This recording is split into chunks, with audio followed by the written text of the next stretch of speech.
Добрый вечер всем. Как много людей.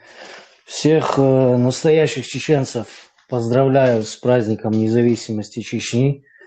Это настоящий праздник. И в этот праздник я бы хотел всем чеченцам пожелать не скрывать свою культуру от мира, потому что традиционный уклад, который у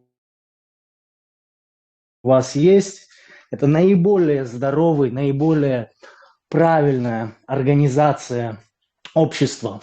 То есть структурное ядро общества – семья. И не такая семья, вот как в современном мире называется, нуклеарной, да, когда мама, папа, пару детей где-то, бабушка, дедушка рядом. Это не только Россия, это не только русские, это весь так называемый цивилизованный мир. Это не рабочая система. Спросите у чата GPT. С 20 века, с начала индустриализации вся эта ерунда пошла. То, как организованы семьи у чеченцев, то, как организовано чеченское общество традиционное, без современной власти, это наиболее правильная система организации общества. И не только чеченцы независимо должны организовывать свое общество вот таким образом, но еще и, на мой взгляд, весь мир просто должен поучиться у обществ, которые таким образом умеют организовать, собственно, свой социум. И я сейчас говорю не только о семейном укладе, но и вообще о традициях, о понятии мужественности. Я прошу прощения за мой акцент. Кёнах, если я правильно произношу. Да, то есть вот эти все вещи должны быть законодательно установлены в независимой Чечне. Абсолютно независимой, будь то от России, будь то от Запада. Конечно, это мое пожелание, чтобы Чечня все-таки увидела этот цвет. И огромное спасибо Тумсо за то, что он делает. У меня все.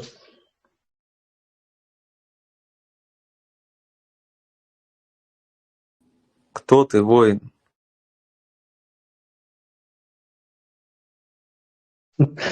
Человек. Джон Рэмбо.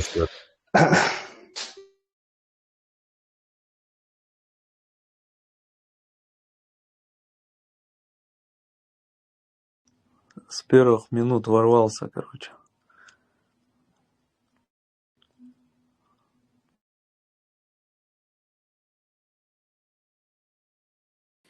Ассаламу алейкум раматуллахи баракату. Это было хорошее начало Рашад, эфира. где Тумсо? Что происходит? Что за Меня не кружок слышно, что ли? самодеятельности? Он просто пытается расположить нас. Прием. Меня не слышно? Ассаламу алейкум. Я не знаю, где Тумсо.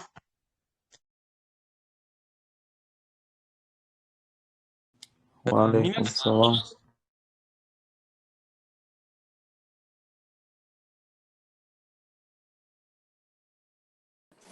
Прием. Слышно меня? Прием. Да, слышно.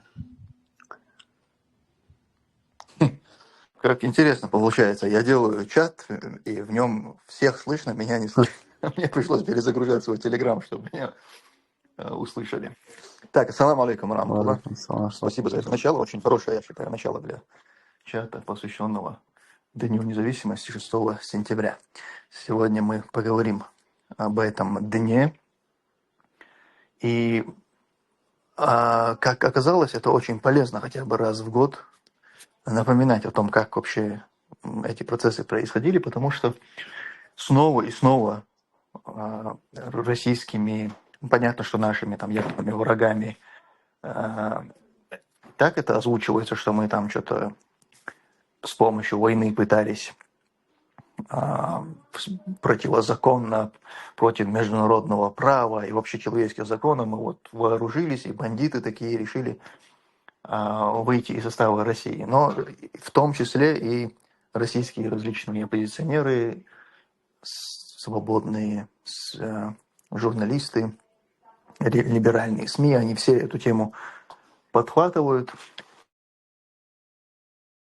И, в общем, на всех уровнях это озвучивается, что чеченцы, то есть кто-то более радикально, окрашивая нас в какие-то негативные бандитские, террористические краски об этом говорит, а кто-то более мягко, так типа, ну вот чеченцы неправильно свой путь начали, они решили с помощью оружия и войны выйти из России, и поэтому, мол, у них не получилось. А если бы они это сделали бы правильно, то, возможно, как вот Азербайджан, как Грузия и остальные страны, входившие в СССР, они бы тоже, возможно, были бы свободны.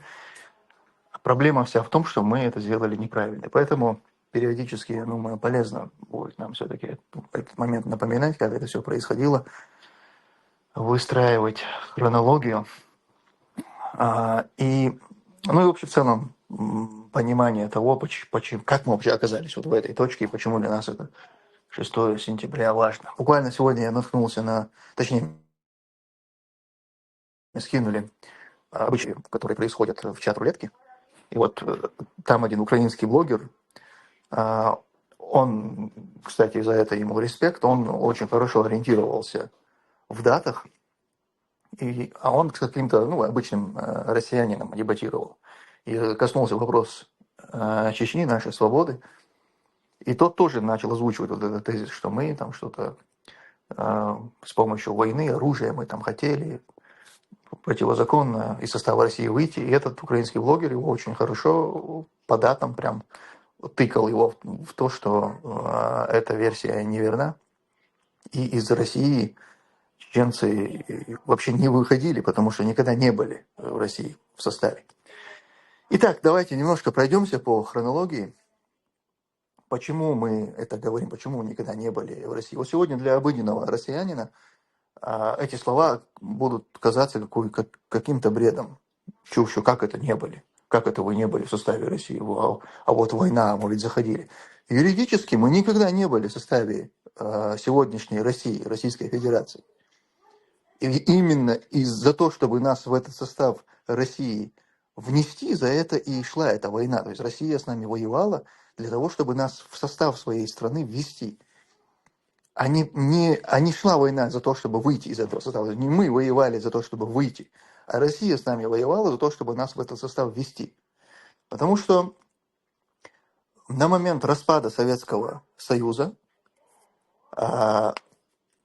мы вообще к распаду Советского Союза, даже не саму дату, когда он распался, а возьмем 80-е годы, перестройка, Горбачев, вот к этому времени мы пришли как советская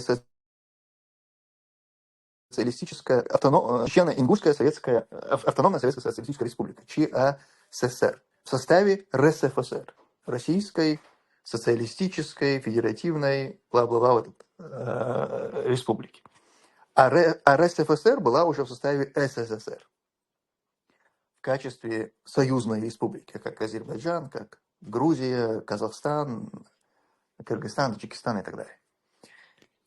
И вот на момент этой перестройки, когда наконец-таки в 1989 году, когда сначала Горбачев из генсека превращается в первого президента Советского Союза, и в 1989 году проходят первые в истории этой страны более-менее такие свободные, независимые, свободные демократические выборы, на которых выдвигаются не только члены Компартии, но и независимые какие-то депутаты, и кто-то из них даже проходит в парламент, выигрывает эти выборы.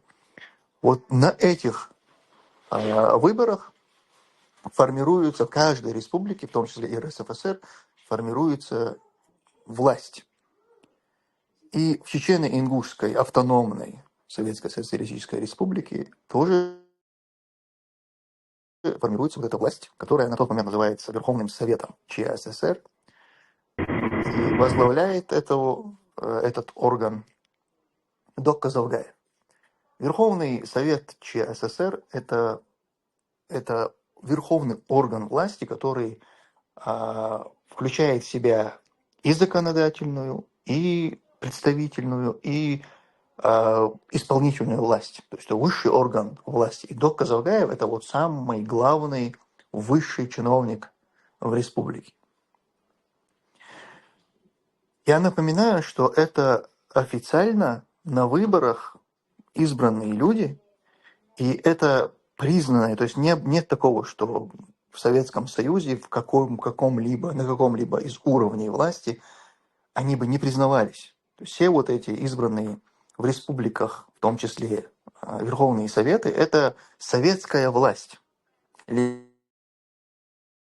легитимная в рамках государства. И вот этот Верховный Совет ЧССР в 90-м году проводит съезд чеченского народа, всенародный съезд в конце ноября 90-го года. На этом съезде у нас очень любят ведь обвинять Дудаева, потому что вот это Дудаев пришел откуда-то там, приехал с идеей независимости и всех там взбудоражил, значит, собрал банду с оружием и, значит, начал войну. Но вот этот процесс, этот съезд, всенародный съезд чеченского народа, его на нем, то есть этот съезд организовывается Верховным Советом, официальной властью Советского Союза, республиканской. И Дудаев на этом всенародном съезде является просто делегатом, как генерал на тот момент, единственный у нас генерал, естественно, видный чеченец, он командует авиабазой в Эстонии на тот момент, его, естественно, приглашают. То есть он не приезжает туда даже, он не является ни инициатором этого съезда, ни его лидером. Он просто обычный делегат, как и сотни других делегатов, которые там присутствовали на этом мероприятии. Затем, по итогам этого съезда,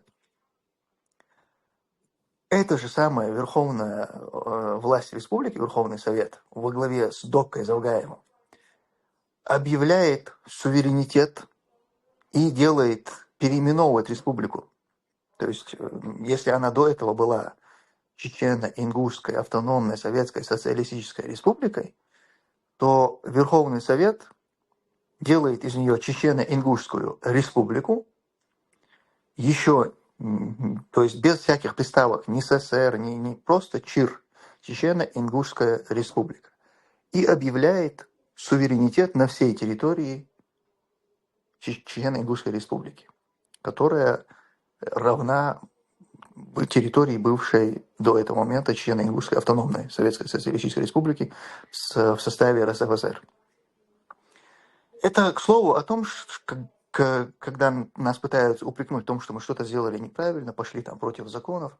На самом деле процесс само объявления суверенитета и выхода из и РСФСР, и СССР произвела сама власть СССР, республиканская, то есть избранная, признанная всесоюзными властями во главе с Доккой Завгаевым. Они декларацию публикуют о государственном суверенитете Чечено-Ингушской республики и публикуют эту декларацию в СМИ, в местных газетах. Публикация в СМИ на тот момент равна сегодняшней публикации на официальном сайте. Просто тогда у организаций, у государственных органов власти не было сайтов, интернета не было. Поэтому тогда это опубликовалось в СМИ, и это считалось все. Вот после того, как в СМИ опубликовано, это уже объявлено. И они это публикуют. И все с этого момента Чечено-Ингушская республика становится отдельной, суверенной, независимой республикой, которая, понятно, что Докка Завгаев и Верховный Совет не планировали вообще никакой независимости на самом-то деле. Они не хотели отделиться от Советского Союза и куда-то там вступить в Европейский Союз, в НАТО и жить независимо. Нет, у них был план вступить в обновленный СССР 2.0, только уже не в статусе автономии РСФСР, а в статусе союзной республики. То есть изначально никто не планировал вот этого отсоединения в целом. И не было вообще планов, не было таких идей разрушать Советский Союз. Имелся план как бы его реорганизовать, сделать СССР 2.0. И вот чеченцы хотели в этот СССР 2.0 войти уже в статусе союзной республики. Далее, и смотрите, это все происходит в 90-м году. Здесь очень важно вот эти даты, по датам ориентироваться, потому что в 90-м году, когда мы это делаем, еще нет никакой Российской Федерации. Затем с 90-го года по а, лето 91-го года у нас уже происходят внутриреспубликанские политические процессы, противостояния, мы там спорим, общаемся. Но важно понимать, что это уже внутриполитические процессы независимого суверенного государства, никак не связанного ни с Россией, ни с СССР. Да, мы не против на тот момент войти в СССР, когда этот СССР появится 2.0. Там еще самого СССР еще не появилось. И не мы такие вот единственные, кто этот суверенитет объявил. Эти декларации о суверенитете объявили, во-первых, все союзные республики: Грузия, Азербайджан, Литва, Латвия, Эстония, Казахстан, все. И плюс к тому еще и автономии РСФСР также объявили суверенитет, с той лишь разницей, что остальные автономии указали в своем объявлении, в этой декларации, указали, что они остаются автономией, кроме Татарстана и Чечено-Ингушской республики. То есть только вот два государства, которые сразу же объявили, что нет, мы не собираемся оставаться автономиями, мы хотим уже в статусе союзных республик войти в СССР 2.0.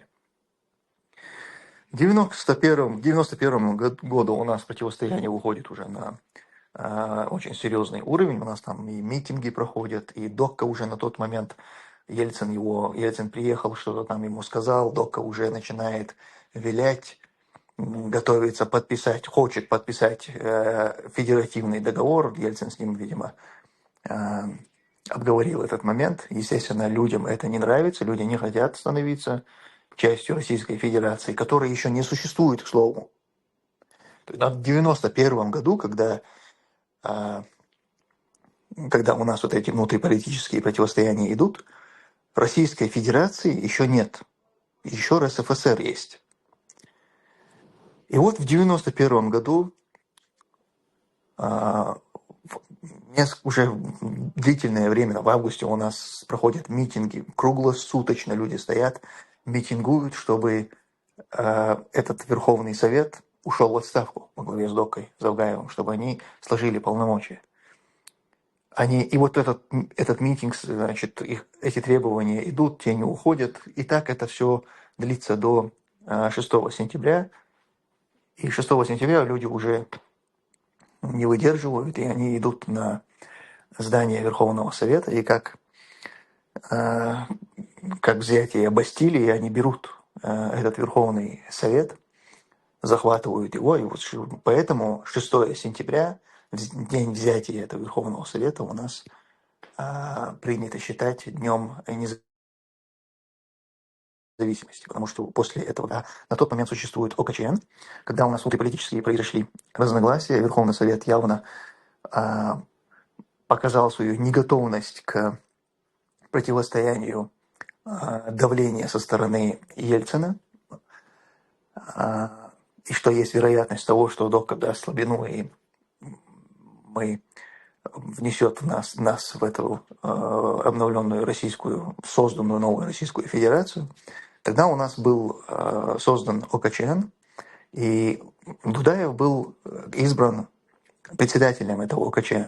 И вот после того, как 6 сентября здание Верховного Совета было взято этими протестующими, митингующими, ОКЧН объявляет, что все, с этого момента вся полнота власти переходит в руки ОКЧН. И многие из российских официальных лиц, либералов, именно вот этот захват 6 сентября, его приписывают как насильственное взятие, момент взятия. Один из депутатов выпал из окна. Они говорят, вот, мол, там убили, вы вышвырнули из окна. Но на самом деле здесь здесь нет какой-то... То есть извне пришедшие вооруженные люди – это внутриполитический процесс, это часть нашего народа, которая сначала мирным путем протестует, требует, чтобы они не изложили свои полномочия, те их не хотят складывать.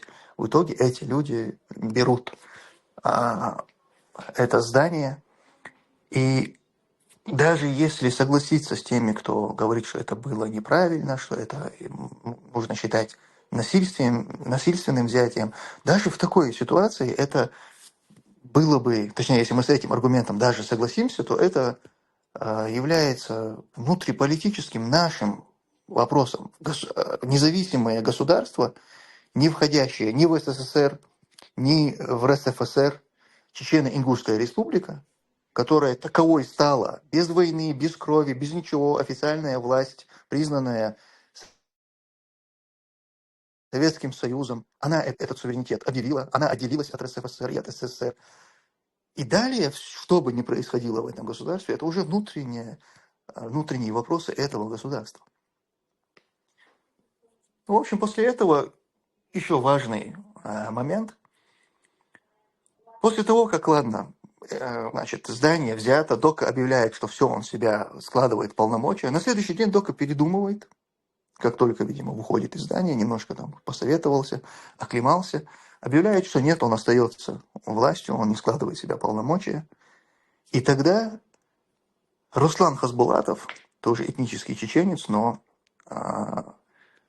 советский чиновник и председатель Верховного Совета СССР. То есть это главный орган, который, вот если у нас был Верховный Совет Республики, им заведует Завгаев, то Верховный Совет СССР – это тот, кто заведует всеми Верховными Советами во всех этих республиках. То есть это самый главный орган в СССР. Вот Хасбулатов приезжает в Чечню и распускает этот Верховный Совет. То есть даже это нельзя, в этом они не могут обвинить Дудаева или чеченцев. Винить в этом нужно, опять-таки, самих же себя. Председатель Верховного Совета СССР распускает этот орган. И все, после этого он уже официально прекращает свое существование. Затем мы проводим выборы в октябре 1991 года и избираем Джохара Дудаева на пост президента Чеченской Республики. Тогда еще нет никакой приставки Ичкерия, просто Чеченская Республика. И мы тогда же избираем себе парламент. И смотрите, у нас это октябрь 1991 года. У нас и далее будут происходить внутренние политические процессы и противостояния, и парламент с Дудаевым будут ссориться, и, в общем, много всего у нас будет происходить. Но все эти процессы происходят еще на протяжении, вот смотри, 91 год до конца, потом еще 92 год, полгода, все это время Российской Федерации еще не существует. То есть те, кто ставит нам в обвинение, что мы вышли как-то неправильно, пытались выйти из Российской Федерации, мы являемся свободным, независимым государством, мы уже избираем президента и парламент, когда Российская Федерация еще не существует юридически, ее нет.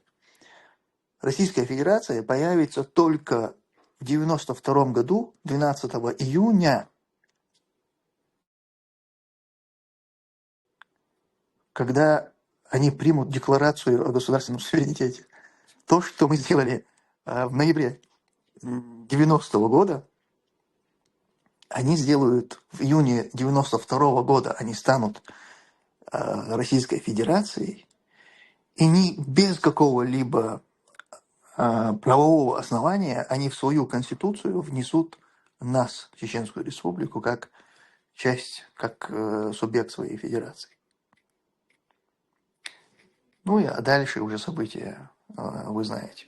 До 94 года у нас они будут вести сначала гибридные войны с нами, а затем уже в декабре они вторгнутся в широкомасштабную начнут уже военную кампанию против нас. То есть все эти аргументы о том, что мы что-то делали неправильно, что мы как-то не по-мирному действовали, они все в своей действительности. И об этом нужно постоянно им напоминать. Всегда нужно их утыкать вот в эти даты, что мы выходим из РСФСР и из СССР, когда еще не существует никакой Российской Федерации. И делаем мы это официально в соответствии с действующим законодательством в СССР, в РСФСР, в ЧССР и в соответствии с международным правом. Затем каждый вот этот шаг мы делаем в соответствии с международным правом. И не собираемся мы вообще воевать. Мы собираемся просто жить мирно и независимо. И борьбу чеченский народ вел не за то, чтобы выйти из состава Российской Федерации. Мы в этом составе и не были никогда юридически. Мы вели борьбу за то, чтобы нас не включили в этот состав. Мы защищали свою свободу, свою независимость. Они пытались ее взять каким-то неправильным там, или нелегитимным, или военным способом. Это наоборот, страна-агрессор пыталась нас насильно в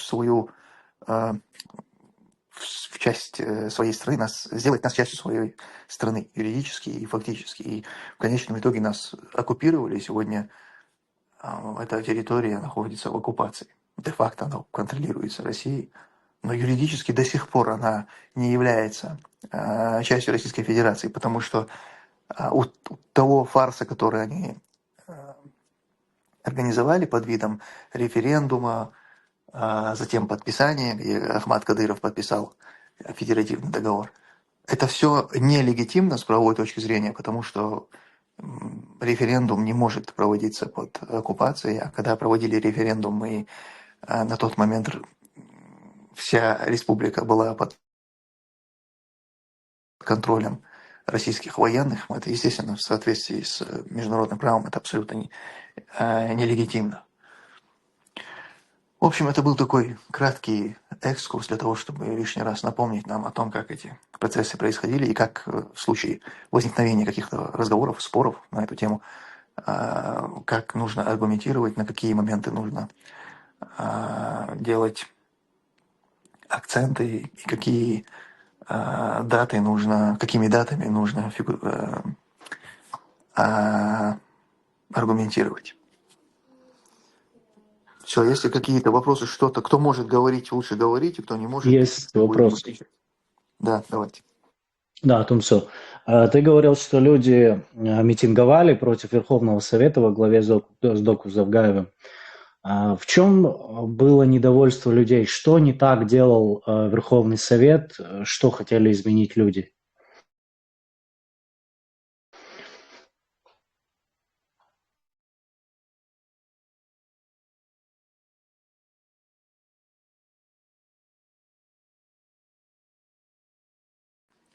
Так требование людей было, чтобы Верховный Совет сам себя распустил, прекратил свое существование. С чем это было связано? С тем, что после объявления суверенитета дальнейшие действия Верховного Совета не соответствовали ожиданиям людей и ожиданиям тех, кто принимал эту декларацию на съезде чеченского народа.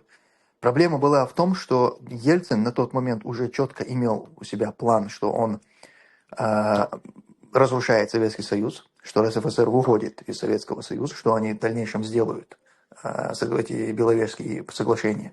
На тот момент Ельцин, уже заручившись поддержкой россиян, он идет к тому, чтобы разрушить Советский Союз. У него полным ходом идет противостояние с Горбачевым, который не хочет этого разрушения, а хочет выйти на новый обновленный Советский Союз.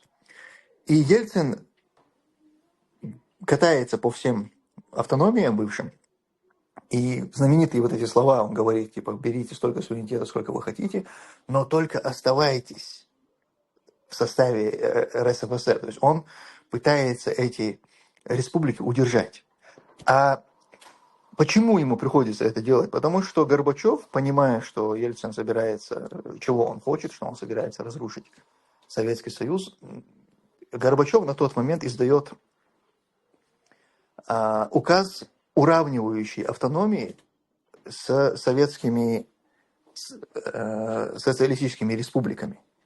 И, соответственно, каждая автономия уже рассматривается как отдельное государство и может свободно объявлять свой суверенитет и выходить из состава и РСФСР, и СССР вполне легально. И Ельцин, понимая это, он прокатывается по всем этим республикам и уговаривает, по сути. И ему удается уговорить всех, кроме Татарстана. А вот с нами, нам как бы официально Докка играет как бы ведет такую неискреннюю игру, когда он вроде бы и не говорит, что он подпишет, что он согласился с этим, но в то же время уверенные шаги к неподписанию этого федеративного договора, он их не демонстрирует. Поэтому люди это чувствуют, начинаются с ним противоречия, противостояние. Ему говорят, что он говорил об этом открыто. Он этого не делает, он мешкается. Он, по всей видимости, если его действия проанализировать, я думаю, что он, возможно, ждал, кто победит в этом противостоянии. Победит Ельцин или победит Горбачев. И он поэтому, может быть, он не хотел ни с тем, как бы в противоречие ни с одним, ни с другим идти, чтобы в случае победы любого из них он мог под кого-то из них подстроиться. Но а чеченцев это не устраивало. Такой вариант не устраивал. Хотя чеченцы изначально были не против войти в состав СССР на правах союзной республики, но ни в коем случае не хотели быть автономией. И поэтому вот этот второй вариант, если Ельцин победит, мы станем частью федерации, он, естественно, никого не устраивал. На основании этого начались противостояния, и, в общем, все это вылилось уже в митинги. А как в 95-м году Завгаев стал премьером?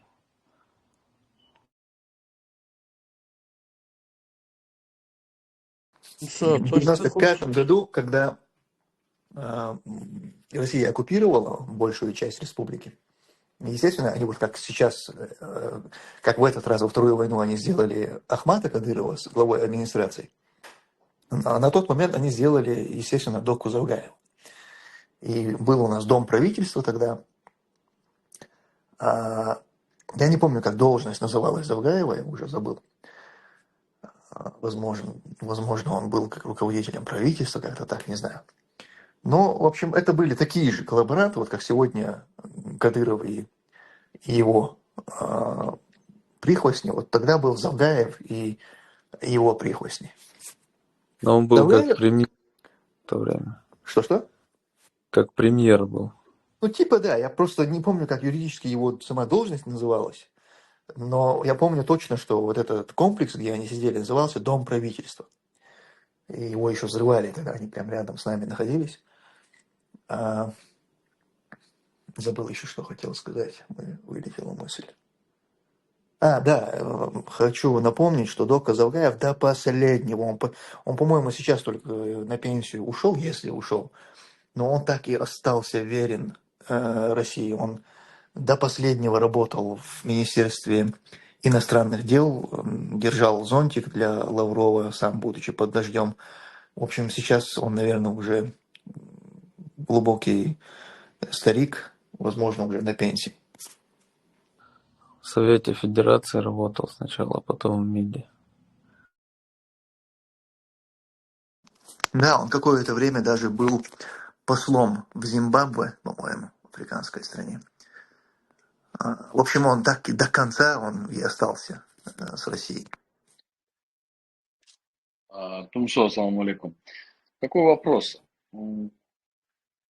Вот объявление Завгаевым вот этого независимости, да, это же тоже как бы он делал, получается, по указке из Москвы. да, то есть по указке, ну, видимо, Горбачева, да, как раз 90-й год, когда еще президент СССР Горбачев. Нет, почему? Здесь нет, у нас нет никакого доказательства того, что это делалось по указке. Это просто было на тот момент, это было естественным течением обстоятельств. Идет всеобщая декларация, происходит, всеобщие суверенитеты. То есть это было вот таким вот естественным стечением обстоятельств. Но в дальнейшем, почему у него не хватило дальше решимости, духа, чтобы вот пройти, я не знаю. Возможно, он, ну, дал, может быть, сам слабину, может, такой человек. Может, там какой-то шкурный был интерес. Этого мы не знаем.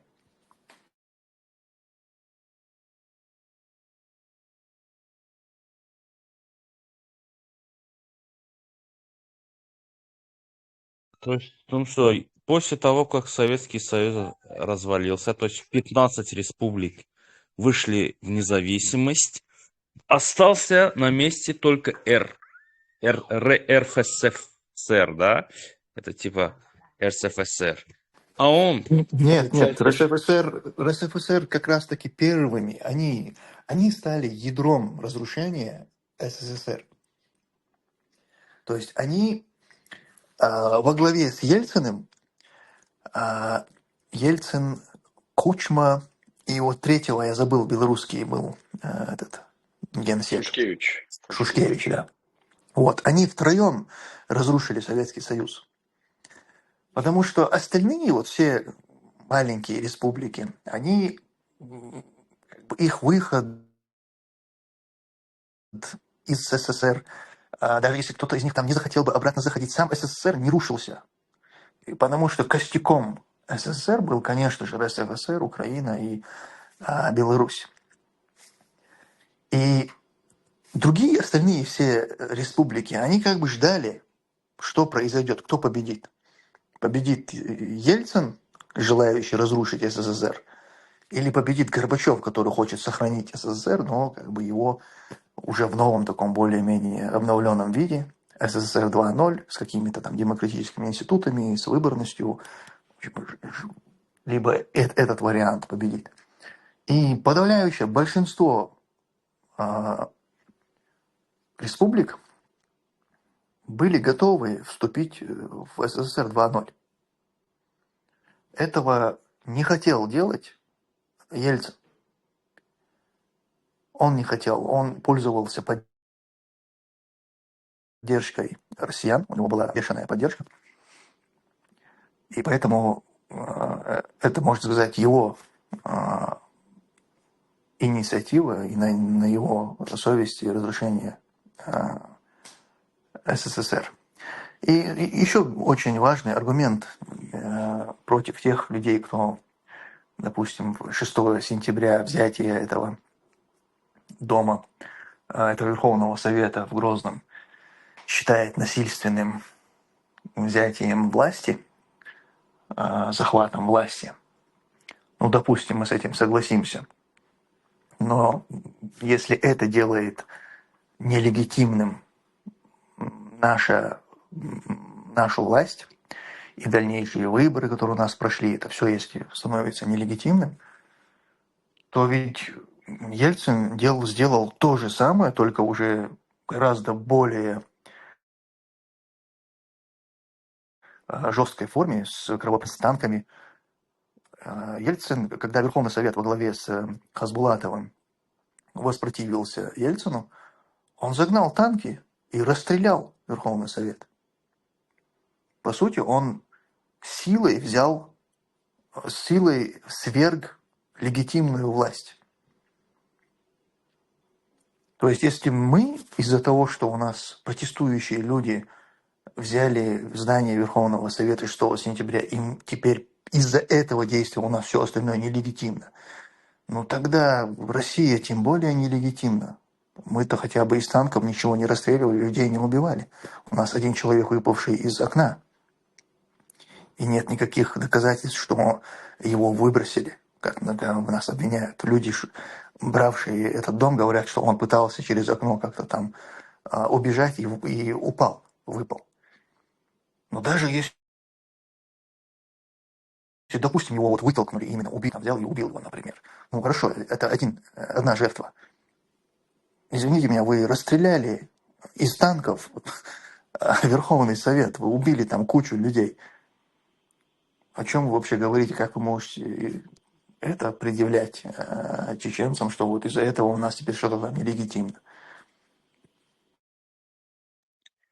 А Тумсом, смотри, можно ли считать, что вот этот, указ Горбачева, да, был о том, чтобы признать субъекты автономной республики в составе России РСФСР, да, придать им статус союзных республик.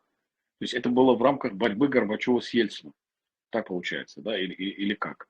То есть, чтобы, раз ты будешь разваливать Советский Союз, я буду как бы разваливать твою РСФСР, да, или как это? Нет, там дело было, цель Горбачева была не развал РСФСР. Цель Горбачева была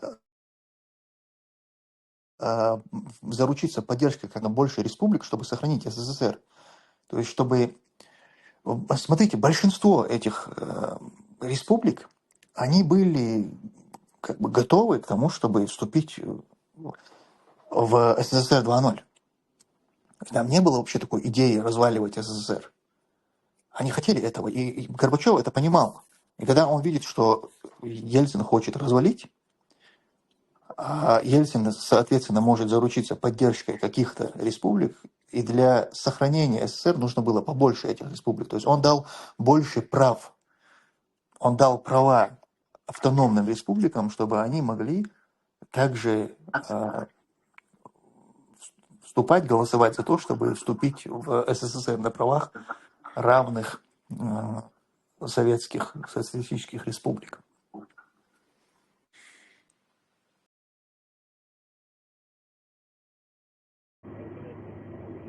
А Ельцину, в свою очередь, Запад помог развалить совок. Еще раз, Горбачев хотел сохранить СССР, включая в 15 республик, да? А Ельцин хотел развалить СССР. Короче, Ельцин все развалил, устроил войну, а потом сказал: я устал, я мухожук, и ушел. Тогда надо поблагодарить Ельцина.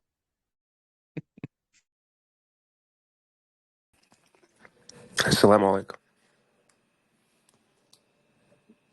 Алейкум салям ва рахматуллах. А тогда что этому Горбачеву дали Нобелевскую премию? Тогда лучше бы Ельцину дали бы Нобелевскую премию за то, что он развалил СССР. То есть отпустил республики.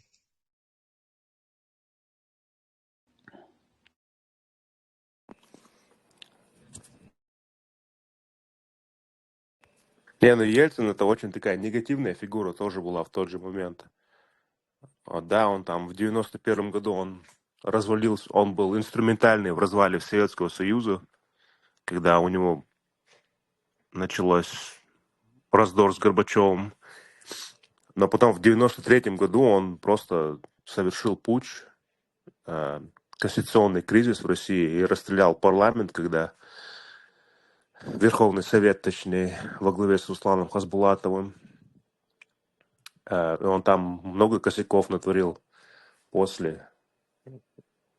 И тоже долгое время из Германии войска не выводил, потому что в России в то время просто денег не было с Восточной Германии выводить эти советские, бывшие советские войска.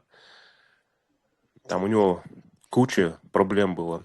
Рашид, я не знаю, сколько тебе лет, но мы все жили при этих временах. Ельцин, при Горбачеве, это как бы известные темы все. Ельцин алкоголик тоже конкретным был.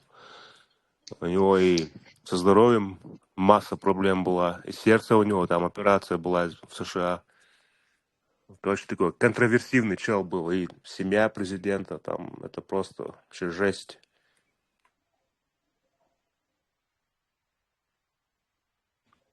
Тумсо, ты здесь? Да, я здесь. Вопрос по поводу Дудаева. Как он из роли просто приглашенного генерала перешел потом же в ту роль, которую мы его знаем? Его потом пригласили уже на эту роль. После этого съезда он возвращается обратно в Эстонию и дальше руководит этой военной частью, этой авиабазой. А потом уже в 91 году его приглашают и избирают его в качестве председателя ОКЧН. Как приглашают в плане просто вот из-за того, что он генерал, приглашают, или уже знали какие-то его мысли, Нет, он же убеждения? выступил на съезде. И этим своим выступлением он там как бы завоевал сердца людей. Ну и плюс это видная как бы фигура. Я думаю, логика тех отцов-основателей, которые пришли к выводу, что он должен именно стать председателем, возглавить этот орган, я думаю, эта логика, для меня она вполне понятна. Человек известный и для союзных руководителей, и известный для тех, кто, скорее всего, будет нам противостоять, то есть всевозможные российские генералы, человек, имеющий военное образование, боевой опыт, вообще хорошо владеющий политической картиной. В общем, я думаю, во всех отношениях он был такой очень хорошей фигурой на эту позицию. Поэтому его, скорее всего, пригласили. А вот интересный вопрос такой наклевывается, так сказать. Сейчас многие, наверное, я не знаю, многие нет, но кто-то по-любому задумался. Вот озвучу мысль этих людей, скорее всего, по поводу Апти Алаудинова. Например, если предположить, что сегодня, как Дудаева, если погода поменяется, его бы могли вот так пригласить, и если бы он там из российского генерала стал бы там какой-то фигурой. Слушай, это же очень неуместная аналогия, потому что этот уже против нашей свободы столько всего сделал. Он с самого начала был на стороне тех, то есть когда мы как раз в начале 90-х за эту свободу проливали кровь, его отец тогда погиб против этой свободы. Изначально его отец сражался на стороне пророссийской вот этой оппозиции, тогда гибридную войну с нами вели руками каких-то чеченских аналогов Кадырова. Тогда это был Кантемиров, Труханов. То есть его отец тогда погибает, он сам потом этот путь отцовский продолжает. То есть почему эта аналогия неуместна? В плане Дудаев, Масхадов, они были советскими генералами, но они никогда шага против чеченской свободы, независимости, против чеченцев они не делали. Это была какая-то естественная бывает, всех отправляли в армию, вот они так попали в армию, кто-то там карьеру сделал, кто-то просто возвращался. Но никогда никакой борьбы против народа они не вели. И против нашей государственности, нашей свободы. А эти-то наоборот, эти уже все, что можно было против нас сделать, сделали. А вот еще вопрос, может, не по теме, но в плане отец-сын, как бы напомнила, например, Тапа Чермоев, да, его отец, он как бы известный Манкурт, да, а сам Тапа Чермоев стал основателем Горской республики. И как бы тоже интересный момент такой, что отец может быть таким, а сын может поменяться там и так далее. При том, что Тапа Может, но Чермоев... этот в отличие от своего отца, этот стал генералом, сражаясь против нас. То есть этот сделал карьеру на том, что он сражался против нас. Там что, такой вопрос, я прошу прощения. Как ты думаешь, можешь ли ты перечислить причины, их наверняка несколько, по которым все-таки Ельцин решил не отпускать Чечню, вводить танки, то есть, тема все та же независимость. Почему решила Россия, решили спецслужбы, власти, Ельцин, за ним потом Путин, почему они решили, что вот Чечню нельзя отпускать? Наверняка там ряд причин. Можешь ли ты их перечислить? Те повествователи этой истории с российской стороны, они это объясняют тем, что в Кремле были условные две мафии. Одни были за то, чтобы вообще ни при каких условиях даже не вести переговоры с нами. То есть вообще вопрос независимости не обсуждать, значит, военным, любым силовым методом решить с нами вопрос. И была вторая мафия, которая была за переговоры. Да, давайте с помощью политических, дипломатических мер попробуем их удержать, но если нет, то так в целом допускали даже нашу независимость. И что Ельцин в конечном итоге выбрал тех, кто не приемлил вообще никаких с нами переговоров. Почему он так? Там много, наверное, будет В том, что два слова можно. аргументов. Я хочу сказать, что здесь, возможно, нам не повезло. Возможно, там какие-то были у них рассуждения на эту тему, и они решили, что вот сейчас, если нам это дать, то вот есть Татарстан, который сразу же, естественно, сделает то же самое. Поэтому надо, значит, Чечню показать. На Чечне нужно показать и Татарстану, что и всем остальным, что обсуждать мы это не будем. Да, я слушаю. Да, еще такой момент. В течение 92 и 93 года легитимность Дудаева никем, в принципе, не подвергалась сомнению. То есть вообще темы, что Дудаев, он как бы нелегитимный лидер Чечни, этого не было. Я это помню. Я имею в виду и с российской стороны, то есть вот официальных источниках и так далее, нигде. Я помню, там 70-летие было Расула Гамзатова, 93-й год, он ему подарил, приехал там белый 140-й такой Мерседес новый туда-сюда. В общем, не суть. Я имею в виду, он был легитимный А в 93-м году, в октябре, после расстрела парламента, Ельцин, как говорится, укрепился, окопался у власти. И уже в 94-м году, уже с мая 94-го года, уже они начали эту так называемую спецоперацию по наведению конституционного порядка, что они называют.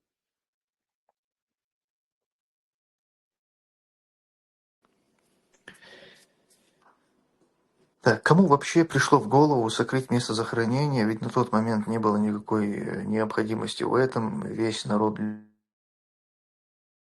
любил его, и кто вообще руководил этим процессом захоронения? И узнаем ли мы когда-нибудь? В голову это пришло его близким людям. Причем здесь народ его любил или нет? Республика тогда находится в оккупации под контролем России. И, естественно, если бы его место захоронения было бы известно, Россия бы его тело там не оставила. Поэтому почему его не скрыли, его место захоронения, думаю, это вполне понятная вещь. Если бы не скрыли, то как с Масхадовым было бы тело, не выдали бы, и непонятно, что они с ним сделали.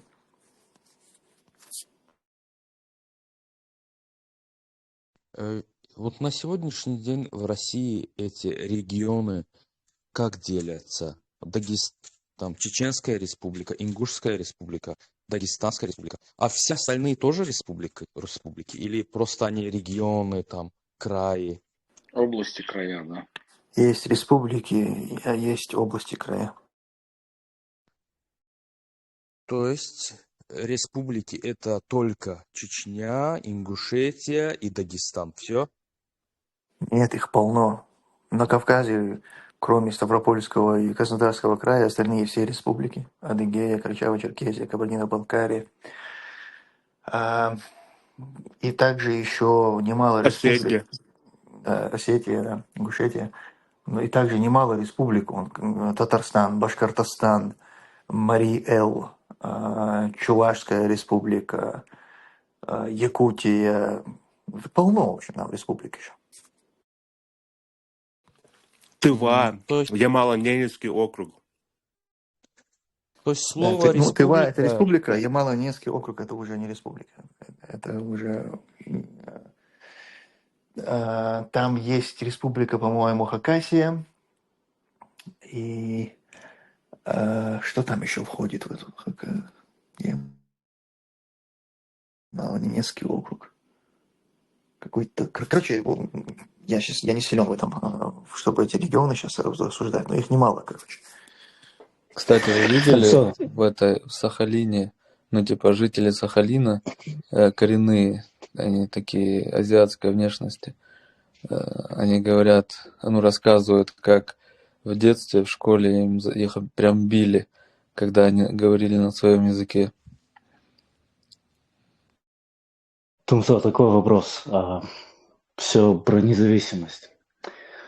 Скажи, пожалуйста, наверняка у тебя уже есть какие-то идеи, планы, записи, наверняка ведется работа в этом направлении серьезная. Если, скажем так, помечтать о независимой Чечне, как должна выглядеть законодательная, исполнительная система там, судебной власти? Потому что, на мой взгляд, вообще система кровной мести в Чечне – это наиболее справедливый и честный судебный орган, потому что там невозможна коррупция, да, потому что отвечают за исполнительную судебную власть кланы, то есть где невозможно ставленник, где невозможен подкупной судья и так далее.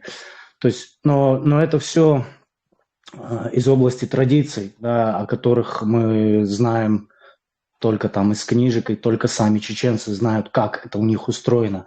И если это все интегрировать, то есть в реальные законы, как бы это все могло выглядеть, если, набросками ты мог бы это очертить? Наверняка, я говорю, уже ведется давно работа в этом направлении.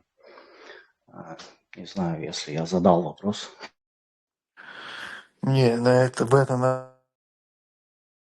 направлении работа никогда не велась и не ведется мной, и не будет, иншаллах, вестись. Потому что нам не нужно изобретать велосипед, у нас и исполнительная, и законодательная, и судебная власть. Все это было организовано, работало, и никакой системы кланов там и прочего бреда у нас быть не должно и не может. Мы ушли от этого первобытного устройства людей.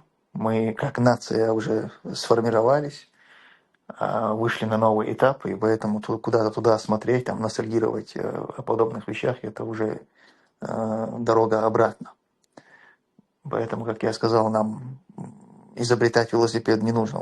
Нам просто нужно вернуть то, что у нас было. И если что-то из этого нужно модернизировать, что-то там улучшить, то ради бога, тут есть место для работы. Но условный Тумсо – это сидеть у себя, строить планы, какие-то чертить, ничего не должен.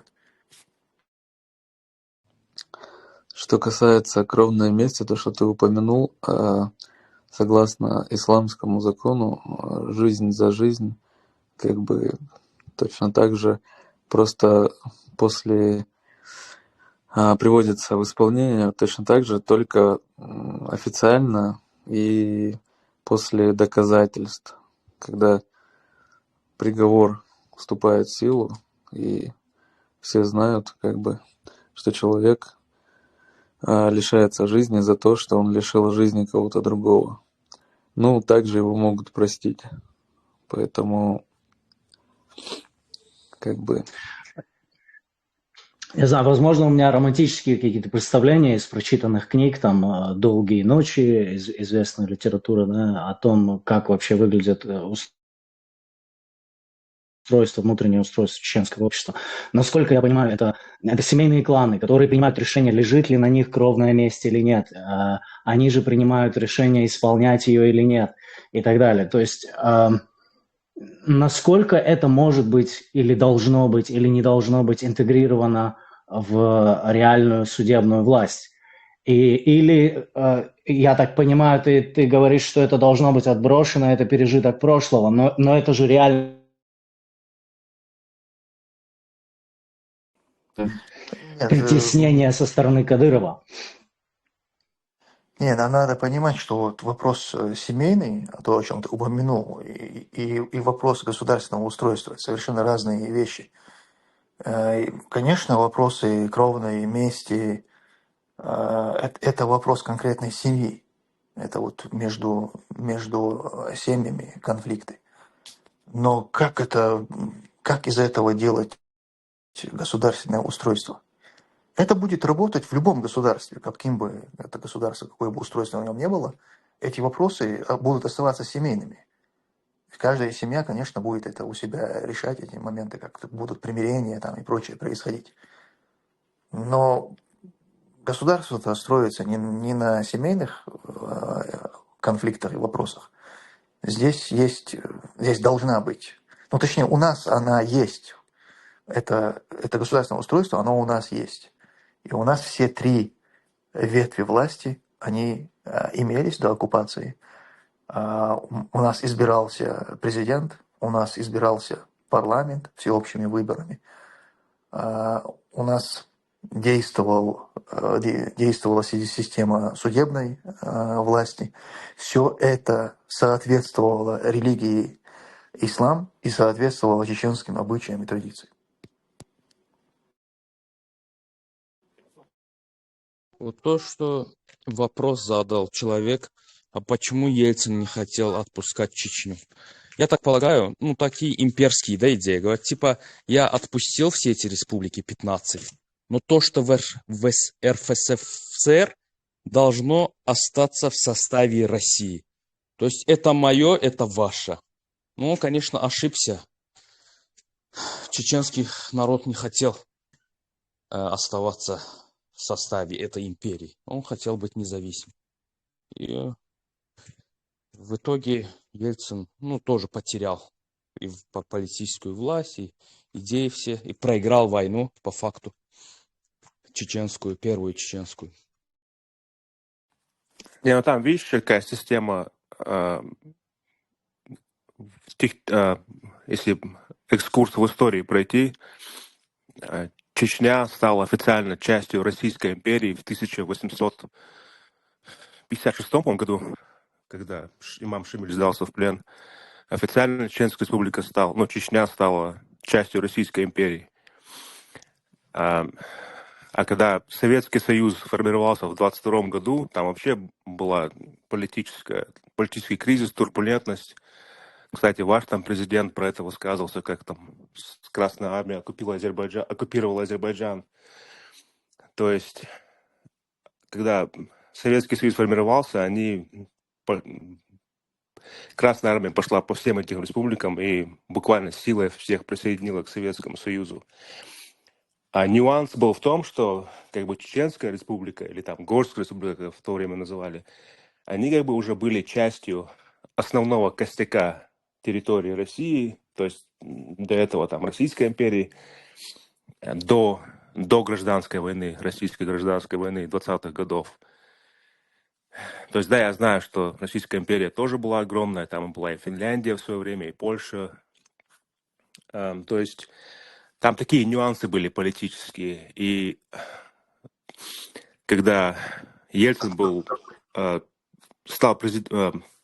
выбрали президентом РСФСР, по-моему, в 89-88 году, я уже не помню точно.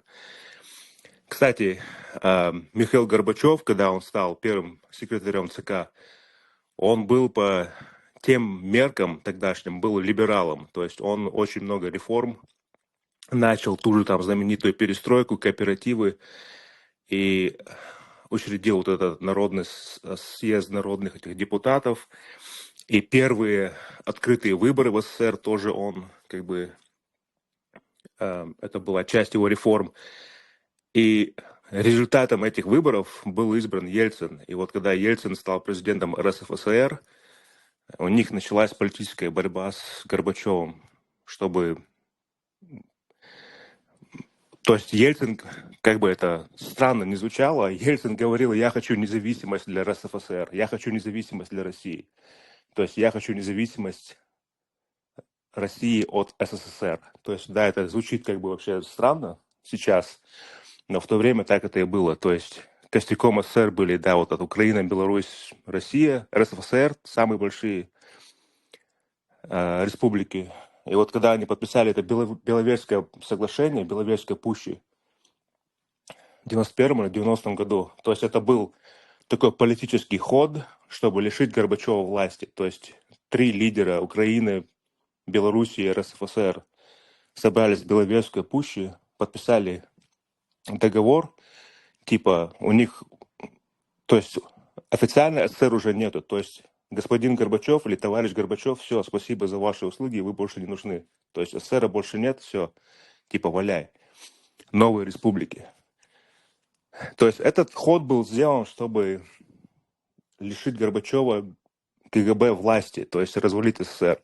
Но Ельцин, да, хотя он там лозунги выговаривал, что всем независимость, берите, сколько хотите независимости, просто утоните в этой независимости, но все равно как бы костяк РСФСР, у него не было никакого желания распускать, в том числе и Чеченская республика, так как я это вижу.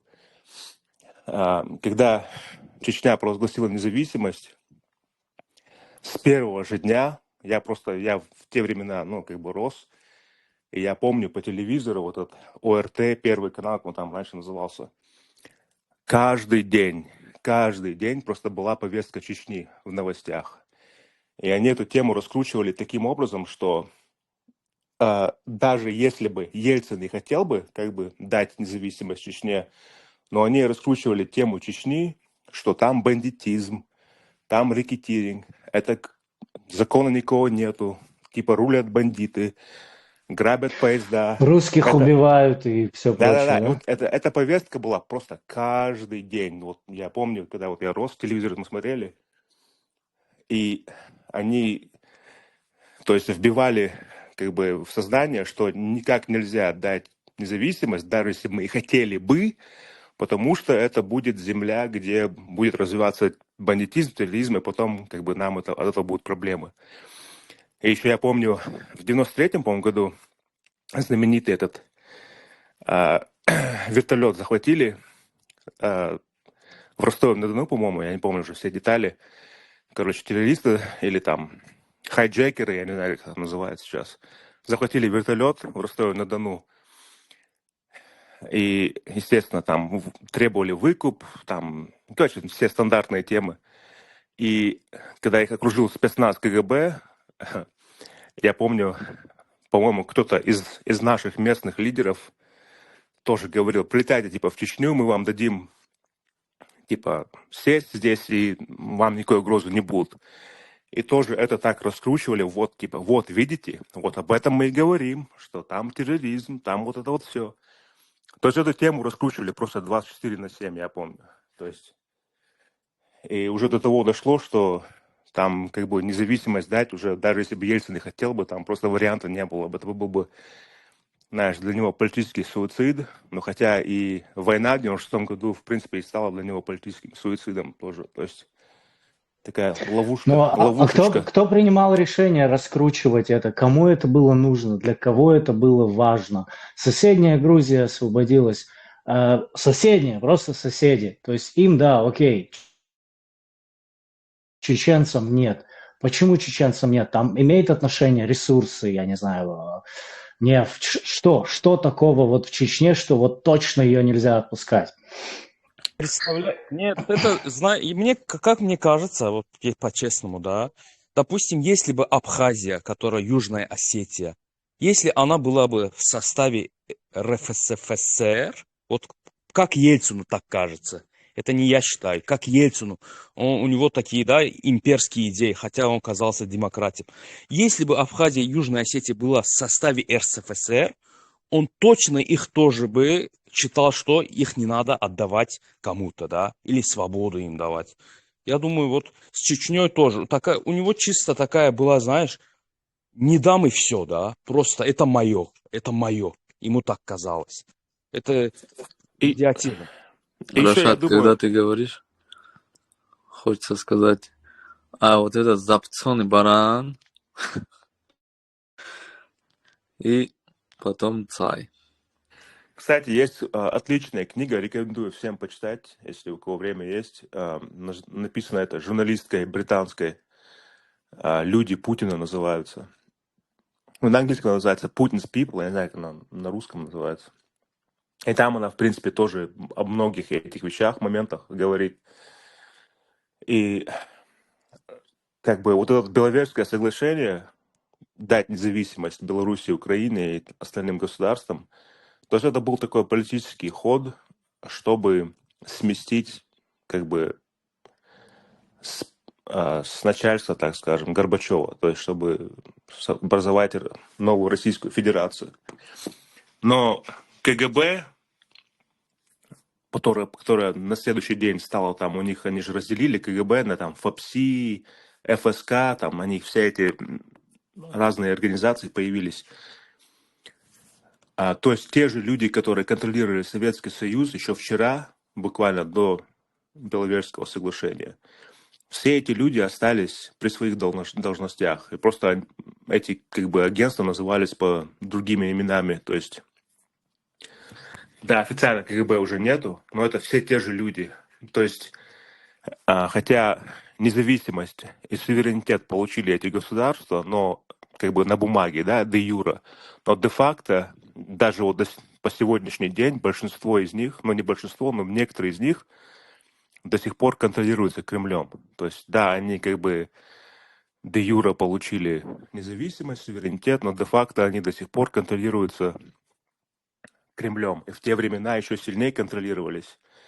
То же самое Грузия, вот там эти Абхазия, Южная Осетия, эти события. Потом Гамсахурдия с этим, как его звали? Шеварнадзе. Тоже, когда Грузия как бы воистину хотела отделиться, там сразу же прислали этого Шеварнадзе, и вот эта вся тема с этим Гамсахурдия В тоже Азербайджане случилась. то же самое. В Да, то Азербайджане есть, тоже было. то есть, да, на бумаге они стали суверенными, но де-факто, то есть фактически они не стали суверенными. И вот на сегодняшний день, вот 2025 год, прошло уже, сколько, 30 с лишним лет с развала Советского Союза, и по сегодняшний день Кремль контролирует тот же там Таджикистан, Узбекистан, Киргизстан, Туркменистан, Грузию. Обратно они вернули в свою сферу через эту грузинскую мечту, через этого Бедзина Иванишвили.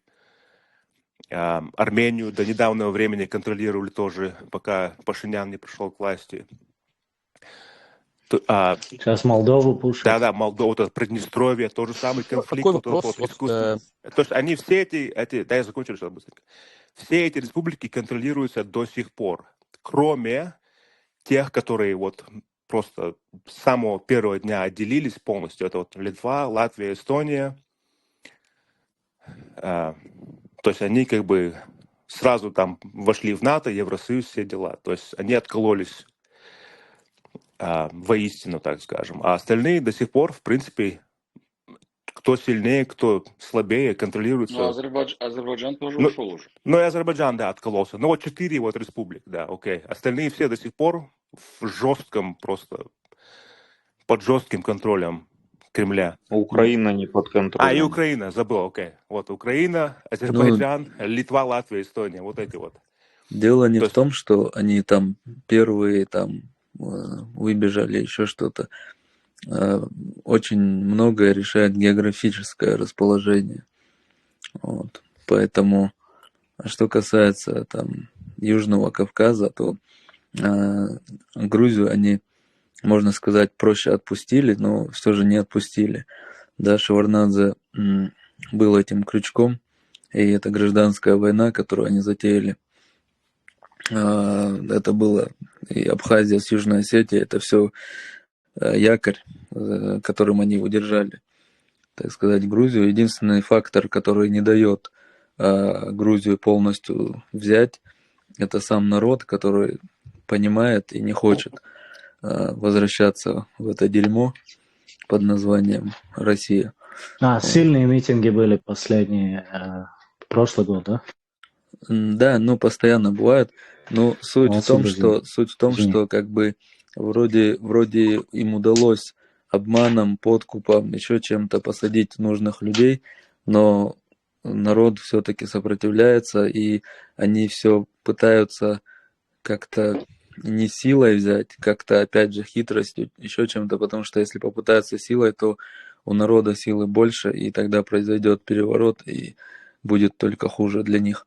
Вот. А что касается, почему Грузию, ну, в кавычках, отпустили, а Чечню нет, потому что, опять же, Чечню они захватили раньше, вот, а Грузия до Чечни была, ну, признанным на мировом уровне государством. Ну, тогда была не Грузия, были царства разные, но тем не менее они признавались государствами на мировом уровне. Вот, и, возможно, это как-то мешало. Вот. Ну и может это и не нужно. Может, для того, чтобы играть в какую-то демократию, в какие-то свободы, не нужно физически захватывать, просто держать под контролем и все. Вот. И как сказал Ходорковский, мы проливали, говорит, кровь, мы захватили, это наше. Если надо будет, типа, вот это их позиция в целом, можно сказать, позиция русского мира по поводу Чечни и тем более других регионов, республик. Вот, поэтому тут либо Россия развалится и так удастся уйти, либо снова будет то же самое, что было, и так получится от нее вырваться. Кстати, Иначе. я хотел сказать вот про Литву, Латвию, Эстонию, например, да, вот эти балтийские народы. То есть они очень отличаются от славян, да, то есть они католики традиционно, у них язык другой, ну, это абсолютно другие люди. И то есть вот эти три государства, ну, раньше они по-другому там назывались, они перешли в руки Российской империи еще при Петре Первом, когда он разгромил Шведскую империю, и когда подписывали договор с Шведской империей, эти три территории перешли в состав Российской империи. То есть у них противостояние там на идеологическом уровне идет очень давно, как и у нас, в принципе. И эти три государства, когда Российская империя развалилась в 17 году, тоже стали независимыми. Но, по-моему, в 30-х годах, я уже не помню все эти года, Сталин, как только Красная Армия стала на ноги, Сталин пришел к этим государствам и дал им ультиматум. Типа, вы входите в состав Советского Союза или начинается война. Но они приняли ультиматум и стали как бы оккупируемыми территориями. То же самое, что вот Алиев озвучивал. Ну, это они, в принципе, со всеми так делали. И то есть у них там репрессии были вообще мощнейшие в этих балтийских странах в 30-х годах. То есть у них противостояние идет очень давно. И они, кстати, в конце 80-х тоже были инструментальными, эти государства, национальные движения, то есть чтобы выйти из состава СССР. Тоже у них вот этот был, где они там руки держали. Там у них, короче, тонна процессов шла, и поэтому в 91 году, как только Советский Союз был развален, они сразу же просто начали процессы. И, кстати, я еще вот хотел сказать, что в 90-х годах, когда они раскручивали тему бандитизма, терроризма в Чечне, в то же время очень сильно раскручивали тему репрессий русского народа в Латвии, Литве и Эстонии. Я тоже помню вот по новостям, это каждый день ты мусолили эту тему. То есть они тогда еще подготавливали почву, чтобы зайти в те государства силой, как, в принципе, и сделали с нами. Но, видать, у них не получилось, и они как бы вовремя начали строить отношения с Западом, с НАТО, и Ельцин не решился. Но я тоже помню, вот в 90-х годах, в начале 90-х, эту тему очень сильно раскручивали, как этнических русских прижимают в Прибалтике. Так они и сейчас ее раскручивают. Да, они и сейчас ее раскручивают, но сейчас как она на второй план, но тогда это просто вот первый план это было. Я помню, они вот день и ночь, вот эти вот все эти, как запрещают русский язык, и, ну, это стандартный набор. Сейчас на второй план, потому что они панически боятся любого второго фронта. Именно поэтому, я думаю, они легко отдали Карабах тоже. Вот, иначе могли там устроить заварушку, если бы Украины не было. А так, особенно на Кавказе, им вообще ничего не нужно. Никаких движений. Для Путина Карабах это большой облом, походу, потому что это единственный инструмент был влияния на Азербайджан и Армению. И на самом деле очень тепло было видеть, что произошло. Интересно, с нами есть азербайджанец. Мне интересно услышать, какие-то реальные изменения в этом направлении произошли, или это фиктивная история с Трампом? Насчет соглашения какого-то. Да, Трамп подписывал. Мирный, это не мирный договор был, это какой-то, ну, типа такого начала. Так, я не переведу. В общем, это не прям мирный договор был, это какое-то начало для мирного договора. Это начало. Но это, да, какой-то театр был, чтобы повысить Дональду Трампу, в общем, авторитет, чтобы он в будущем получил Нобелевскую премию, как Обама. Мне так кажется. Ну, дальше, конечно, вот до этого же, до Трампа же наши президенты Ильхам Алиев и Пашинян, они же прям в Дубае встречались, без всяких этих посредников. И там здоровались руками, очень хорошие, вообще, да, прекрасные эти, ну, так что, вот, был бы Трамп, не был бы, в общем, работаем в эту сторону, чтобы был мир. Даже без Трампа там уже созревало это. А так вообще Рашад в Азербайджане как сейчас? Раньше же против Алиева были какие-то настроения. Как сейчас он, по сути, вернул этот Карабах. И наверняка уже все замолчали, наверное, да? Уже никто не может против него сказать что-то. Ну, вот во время, когда уже война шла, вообще это все притихли там это, ну, конечно, да, оппозиция, все это вся, конечно, у них уже, говорят, не время это обсуждать, вот это противостояние, оппозиция, не время это обсуждать, как когда и вернули, да, конечно, рейтинг возрос и так далее. Ну, все это, да, все сопутствовало этому.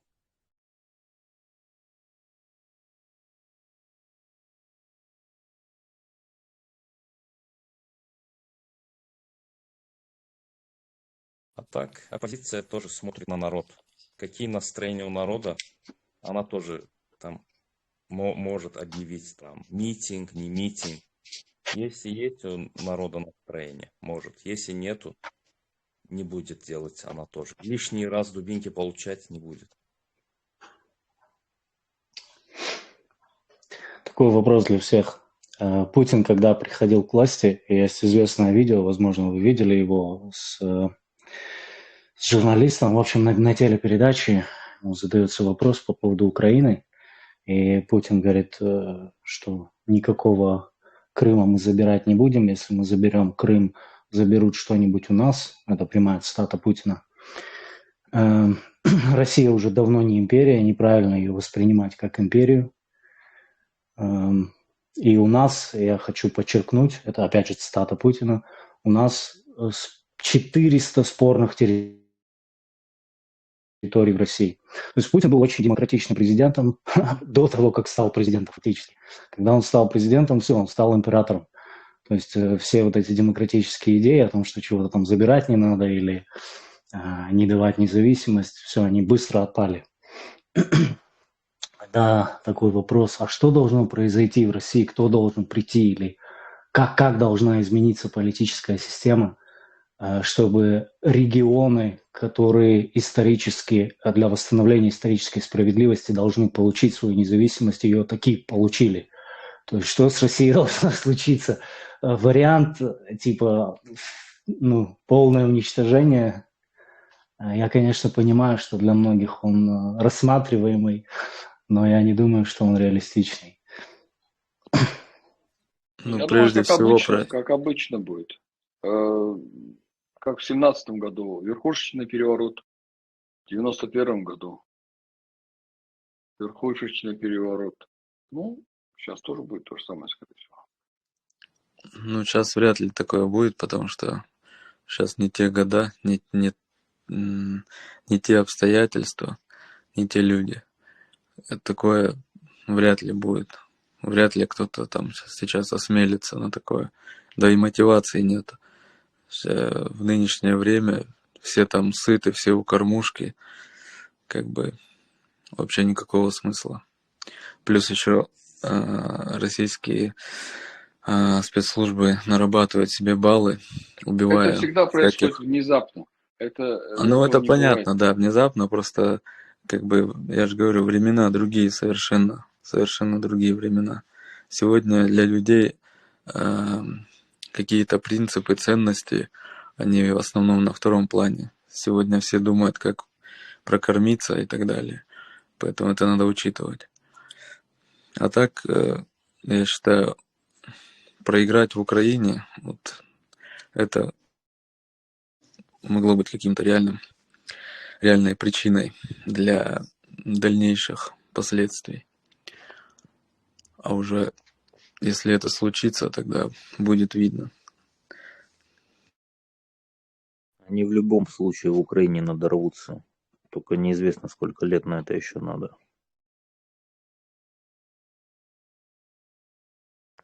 Ну да, то есть, Надорвутся и надрываются уже. Количество жертв 70 тысяч к 200 тысяч. Это только по чату GPT общая статистика. То есть но это не проблема. значительно Количество превышает. жертв вообще не проблема. Они могут объявить всеобщую Да, мобилизацию и пару миллионов туда отправить. Как бы количество людей не проблема в России, рабов полно. никогда не считали, да, ни в царское Ну вообще никого это не волнует. время, ни сейчас рабов Плюс отправляют они с других умирать стран как тоже расходный материал. мобилизируют. На самом деле, уже постфактум, конечно, все бывают умными, но все-таки Но все равно можно нанести анализ критические потери. Слышно меня вообще? Да. Этот анализ постфактум, он все-таки тоже важен. И я думаю, что момент на самом деле упущен, когда можно было Россию поставить перед фактом большого поражения, заставить ее либо подписать на невыгодных для нее условиях мировое соглашение, либо даже вызвать своими действиями вот этот переворот где-то на верхах, когда сами Меня же прерывается или я не слышу. У тебя прерывается. вызвать переворот тем, чтобы поставить российские элиты перед фактом серьезного разгромления. Этот момент был в самом начале, когда Россия только вторглась. И вот эти первые, помните, моменты, когда джавелины, слово джавелин еще было в ходу, когда российские танки просто пух и прах разносили в Украине, когда Россия была вынуждена отступить с киевского направления, находясь под Киевом. Вот в этот момент, когда они облажались, когда они явно рассчитывали, что в Украине у них будет много сторонников, что их где-то в Украине, хотя бы где-то в каких-то городах будут встречать с распростертыми объятиями. И, по сути, просчитались, облажались, оказались в очень невыгодной ситуации, когда у них не получилось взять аэродром.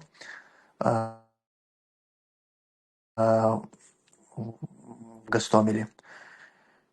И вот в этот момент, если бы Украину серьезнее поддержали бы, если бы разрешение бить вглубь России уже тогда было бы дано, если бы была оказана поддержка для наступления, то вот этот шок от того, что война пришла в страну, вот тогда все опасались, что если пойти в наступление, то будет объявлена мобилизация, то российский народ уже воспримет это как атаку врага, и они мобилизуются. На самом деле, вот сейчас уже постфактум мы понимаем, что тогда был шанс, что люди, оказавшись в ситуации, начатой Путиным вообще не в тему войны, и что эта война пришла к ним в страну, и людям не захочется воевать, и они сами этого диктатора свергнут, там у себя проведут какие-то темы. И вот этот момент, на самом деле, я думаю, упущен, потому что тогда его не использовали. Россия свою лажу отыграла, очень быстро сменила тактику. И вот этот формат войны, которую сейчас Россия ведет, это как раз-таки привычный для России формат. Россия очень долгую может так воевать. И они всю жизнь именно вот такой тактикой и выигрывали войны. Когда они начинали уже в долгую, с расчетом на то, что все будет заваливаться трупами, что очень долго они будут метр за метром будут брать, если отступать, опять-таки там метр отступать. Короче, в этом формате они могут воевать очень долго, ресурсов у них полно для такого формата войны. И На людского, истощение. и все остальное у них есть. И, к сожалению, вот этот момент, его уже упустили. И поэтому теперь мир думает, мир, Соединенные Штаты думают, как теперь завершить эту войну на условиях типа нынешней вот этой линии фронта. То есть в 2025 году все пришло к тому, что уже вот такие вопросы рассматриваются. А тогда был, на самом деле, шанс просто их очень быстро отбить. Херсонскую, помните, как Херсон забрали, они оттуда вынуждены были отступить. То есть при должной поддержке, если бы уже тогда дали бы эти хаймарсы, если бы уже тогда дали бы нормальное ПВО, то все могло закончиться Салам иначе. алейкум. Алейкум салам. Два вопроса, брат. По войне между Украиной и Россией. Первый вопрос. Как ты считаешь, эту войну можно назвать договорником? Потому что где надо отступают, затягивают, что-то медлят, потом мирятся. И второй вопрос. Вот Россия натиск этот выдержала, потому что первый год казалось, ей все, конец. Но она нашла союзников в такой ситуации, как-то выкарабкалась и сейчас идет к победе. И как ты считаешь, победит ли она в итоге?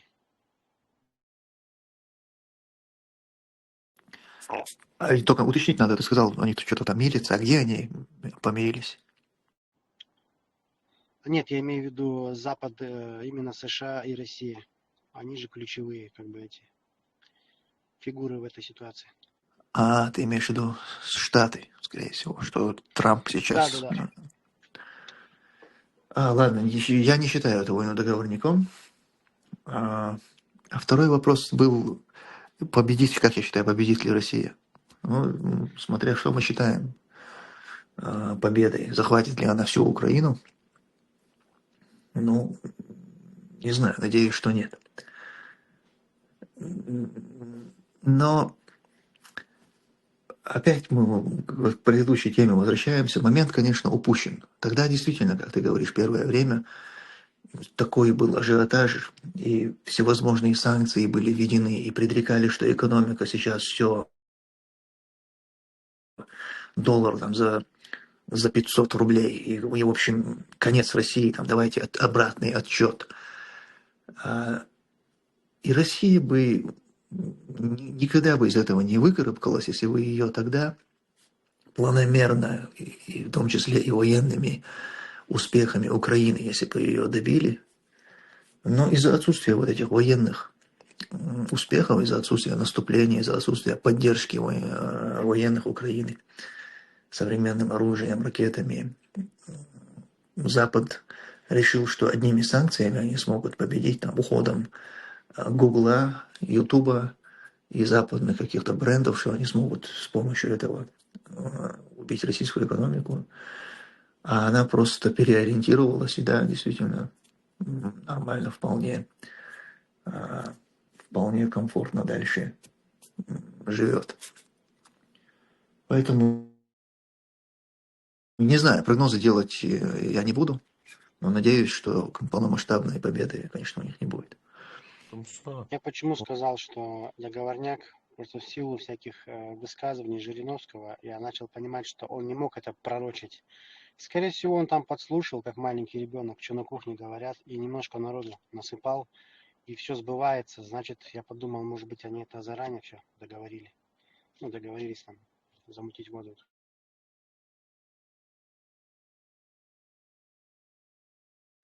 Вот еще такой вопрос есть. Россия оккупировала Абхазию и Южную Осетию и как-то успокоилась против Грузии. Почему с Украиной такой вариант не работает? Почему Россия не успокоится? Она же захватила там Донецк, Крым. Почему она не успокаивается? Ну пусть прекращение огня. Почему не наступает? Но Украина же воюет дальше. То есть Украина из-за того, что Украина хочет отвоевать, Ну, да, она конечно. прям воюет. Если Грузия сейчас опять попытается вернуть территории, они же опять будут воевать. У нас другого выхода нет, В поэтому Грузии мы нет продолжаем ресурсов. воевать. У Грузии нет союзников сильных, нету ресурсов, нету технического какого-то своего феномена. Но они выстоят и 2 дней, мне кажется. Верхний Ларс, Тбилиси 2 часа, 3 часа дороги. Поэтому Грузия вообще отпадает, мне кажется. Ну, Верхний Ларс можно полностью завалить, расхерачить его, так что ничего там не проедет, но они будут самолетами, поэтому там как бы особо шансов нет. Пока они с нами воюют, они больше ни на кого не нападут. Им второй фронт не нужен, да, ни в Грузии, нигде, ни в Азербайджане.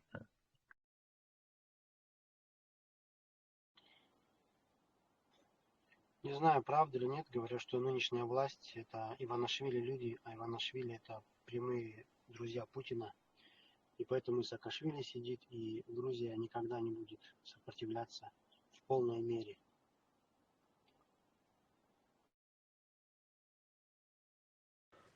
Да, так и есть.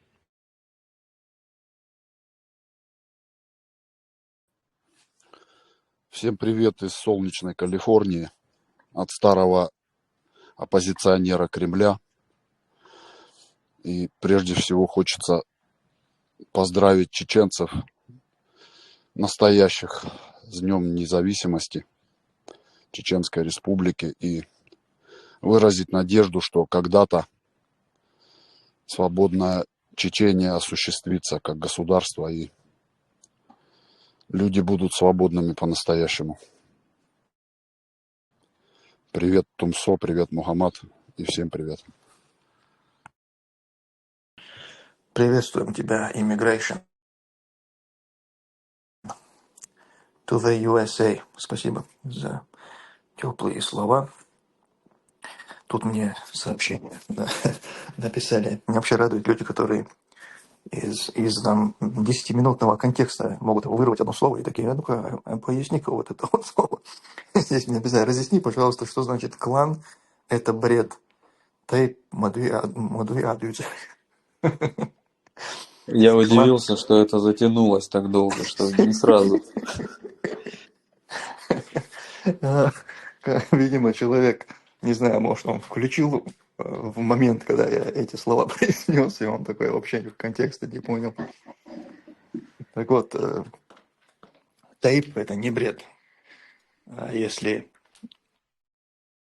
это используется в соответствии с аятом Корана, где Аллах говорит, что Он создал нас народами и племенами, чтобы мы узнавали друг друга.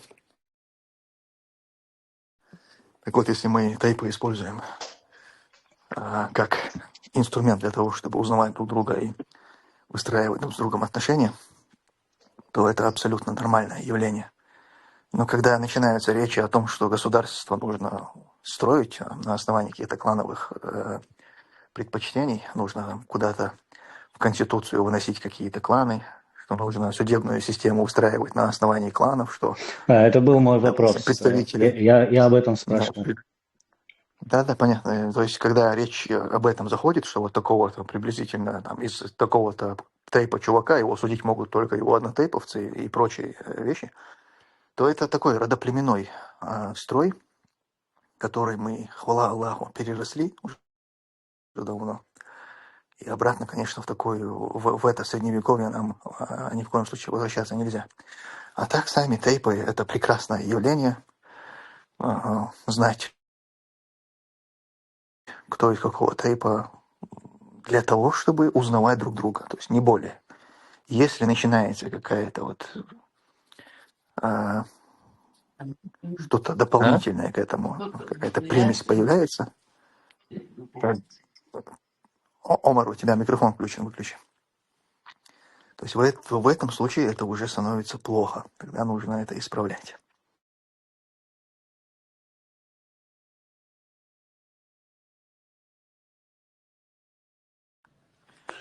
Да, Томсо, вот тут, как ты считаешь, нужно ли вносить девушек, женщин в список предателей? К примеру, на твой сайт предателей или группу «Я мертвый я», имея в виду, например, девушка, которая недавно нарисовала Дустумчика на картине с Байсангуром. Это явное предательство. Или женщин, которые явно лгут на человека. Я без упоминания вот конкретных людей, я не знаю сейчас, о ком ты говоришь, но женщин, конечно, нужно вносить. Конечно, нужно. Если женщина работает на оккупационные структуры, если она либо в них работает, либо на них работает, ведет какую-то деятельность против народа, против свободы и так далее, таких, конечно, нужно вносить. Из-за гендерных половых принадлежностей никто никакую скидку получать не должен. Какую оценку можешь дать Салману Радуеву? Какую роль он сыграл в судьбе Ичкерии? Неоднократно я на этот вопрос уже отвечал. Салман Радуеву я его деятельности последней даю плохую оценку, но как бы делаю скидку на то, что он просто уже имел проблемы с головой из-за того, что получил серьезные травмы головы во время покушения на него, и, по всей видимости, уже там бы имело место помутнение рассудка.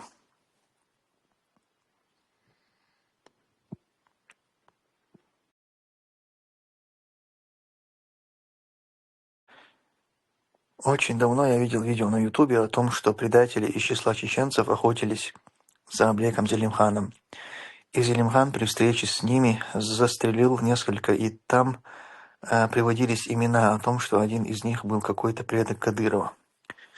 И поэтому из-за вековой ненависти к Зелимхану Кадыров его никогда не упоминает, когда говорит о героях. Как ты думаешь, есть вероятность, что это правда? Я об этом ничего не знаю.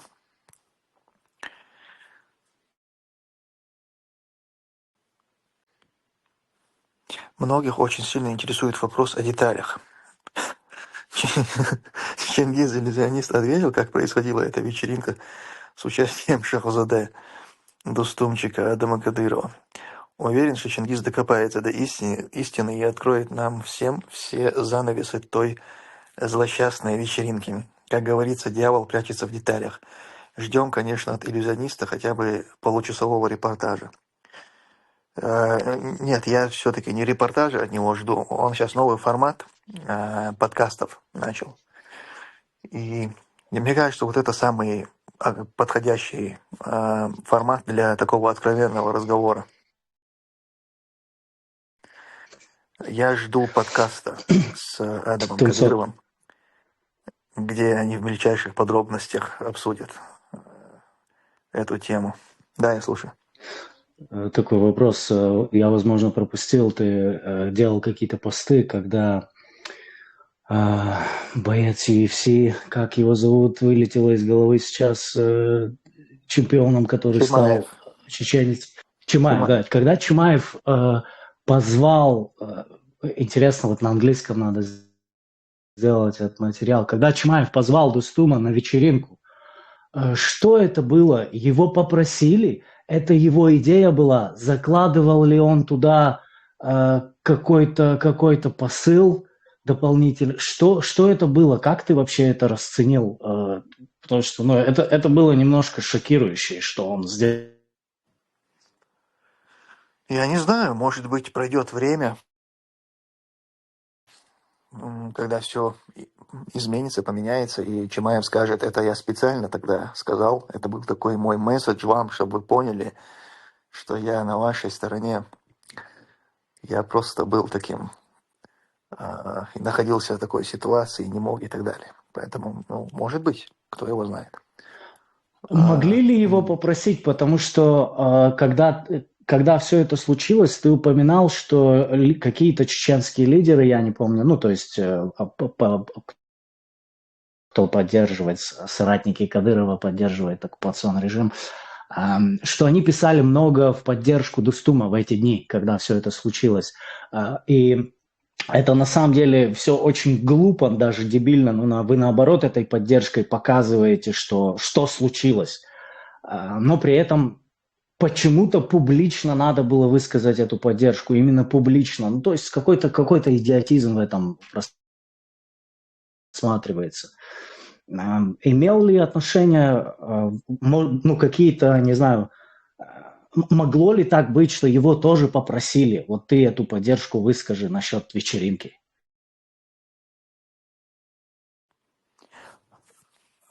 Я немного не понял, а какая связь того и этого? То есть между этими событиями несколько лет просто.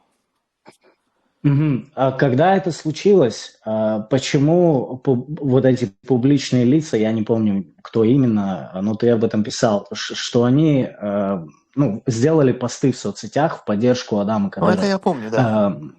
Да, публично. Но это было тогда, При этом, а сейчас я имею в да, виду, какая связь с тем, что сейчас? Чимаев сделал, по сути, то же самое, когда выиграл, он, вот на эту вечеринку намекнул, вот мы сделаем вечеринку. Могли ли его попросить, вот ты выиграешь, ты позови Дустума на вечеринку, покажи, что все хорошо. То есть какой-то такой же степени дебилизм. Слушай, я, конечно, ничего исключать не буду, но я с такой стороны об этом не думал. Так, считаешь ли ты, что прорыв из Грозного был ошибкой? Видел воспоминания Масхадова, как он, профессиональный артиллерист, давал свою негативную оценку на оставление боевых позиций бойцов Ичкерии без приказа главнокомандующего? Да, это известный факт, что Масхадов критиковал выход из Грозного. Но я не буду давать оценок этому, потому что кто я такой, во-первых? Какое я имею право без военного образования, без знания всей этой ситуации давать какие-то свои оценки. Потому что я масхадовские аргументы я слышал, но я и аргументы и той стороны тоже слышал. Они аргументируют очень тяжелым положением внутри Грозного. В общем, поэтому я предпочитаю ни одну из сторон здесь не занимать. Случилось так, как случилось. Такие военные эксперты, они, может быть, разберут эту тему, если еще не разбирали, дадут какие-то свои оценки, кто там все-таки был более прав. В начале войны с Украиной есть такой человек, известный в западном мире, Джордан Питерсон, возможно, многие слышали. Он упоминал и много раз это повторял, что основная проблема вообще во всей ситуации то, что западные лидеры не разговаривают с Путиным. До этого у него были связи там с Меркель, она приезжала часто, с ним общалась, Саркози, в общем, разные персонажи. И как только вся эта история началась, никто, по сути, с ним не разговаривал, и только вот сейчас Трамп начал. Согласен ли ты с тем, что это действительно проблема? Что именно? Что с ним Трамп заговорил? Да, переговоры, мирные переговоры. То есть попытка прийти и выслушать его, посидеть с ним час, другой, пообщаться. Это, по сути, ни к чему не привело, да, то, что Уитков и то, что Трамп с ним сидели часами там, разговаривали. Но западные лидеры даже не попробовали, никто из них. Считаю ли я это проблемой? Ну, не знаю, слушай, я как-то по-другому на эти вещи смотрю. Я просто констатирую, есть и есть. Проблема это для меня? Ну, нет, наверное, для меня это не проблема. Просто данность, новые, водные, с которыми надо дальше жить. Кто-то с этим работать должен, кто-то жить. Вот ты, Тумсу, сказал, что Горбачев хотел создать новый СССР. У меня вот создается уже картина, что в 90-м году по приказу Горбачева были введены в Баку войска, советское войско. И было убито примерно 200-250 человек. Но это не остановило, наоборот, люди проголосовали за независимость. Именно, видимо, после этого случая.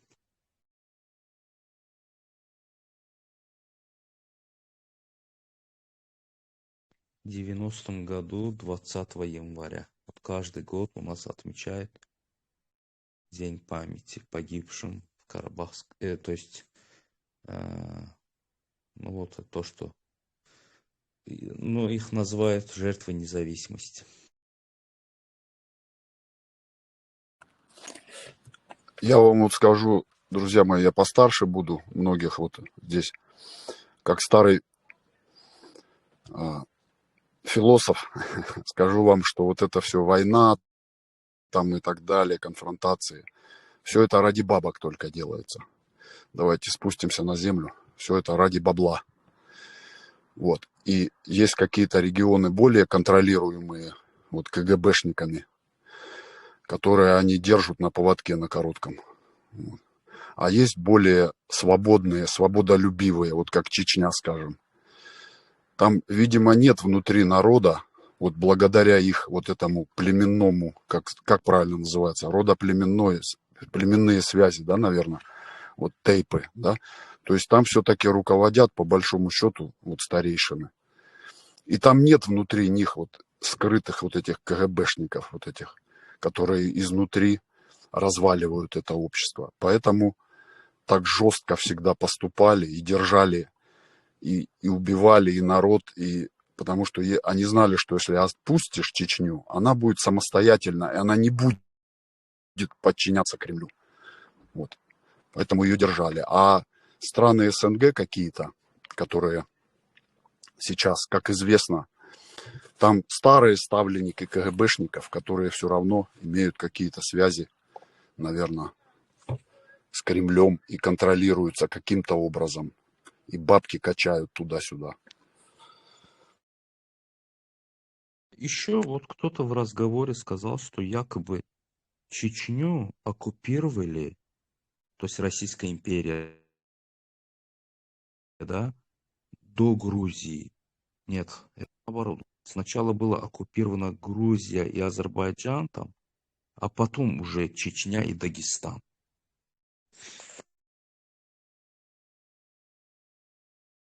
Так что, Чечня и Дагестан еще держались до 1855 года. Вот именно у меня такой вопрос, почему вот эти 15 республик получили имя, допустим, там СССР, Казахская ССР, Таджикская, а почему-то ни Дагестан, ни Чечня не получили именно такое независимое имя, да, допустим, Чеченская СССР, а только им дали автономию. Возможно ли из-за того, что они более внутри находились, ближе к Москве, да, так скажем, к центру? Это я говорил, и я привел на это довод о том, что грузинские царства были признаны как государство. Вот, ни одной из северокавказских республик, государств, объединений на мировом уровне не было признано как государство и не функционировало как государство.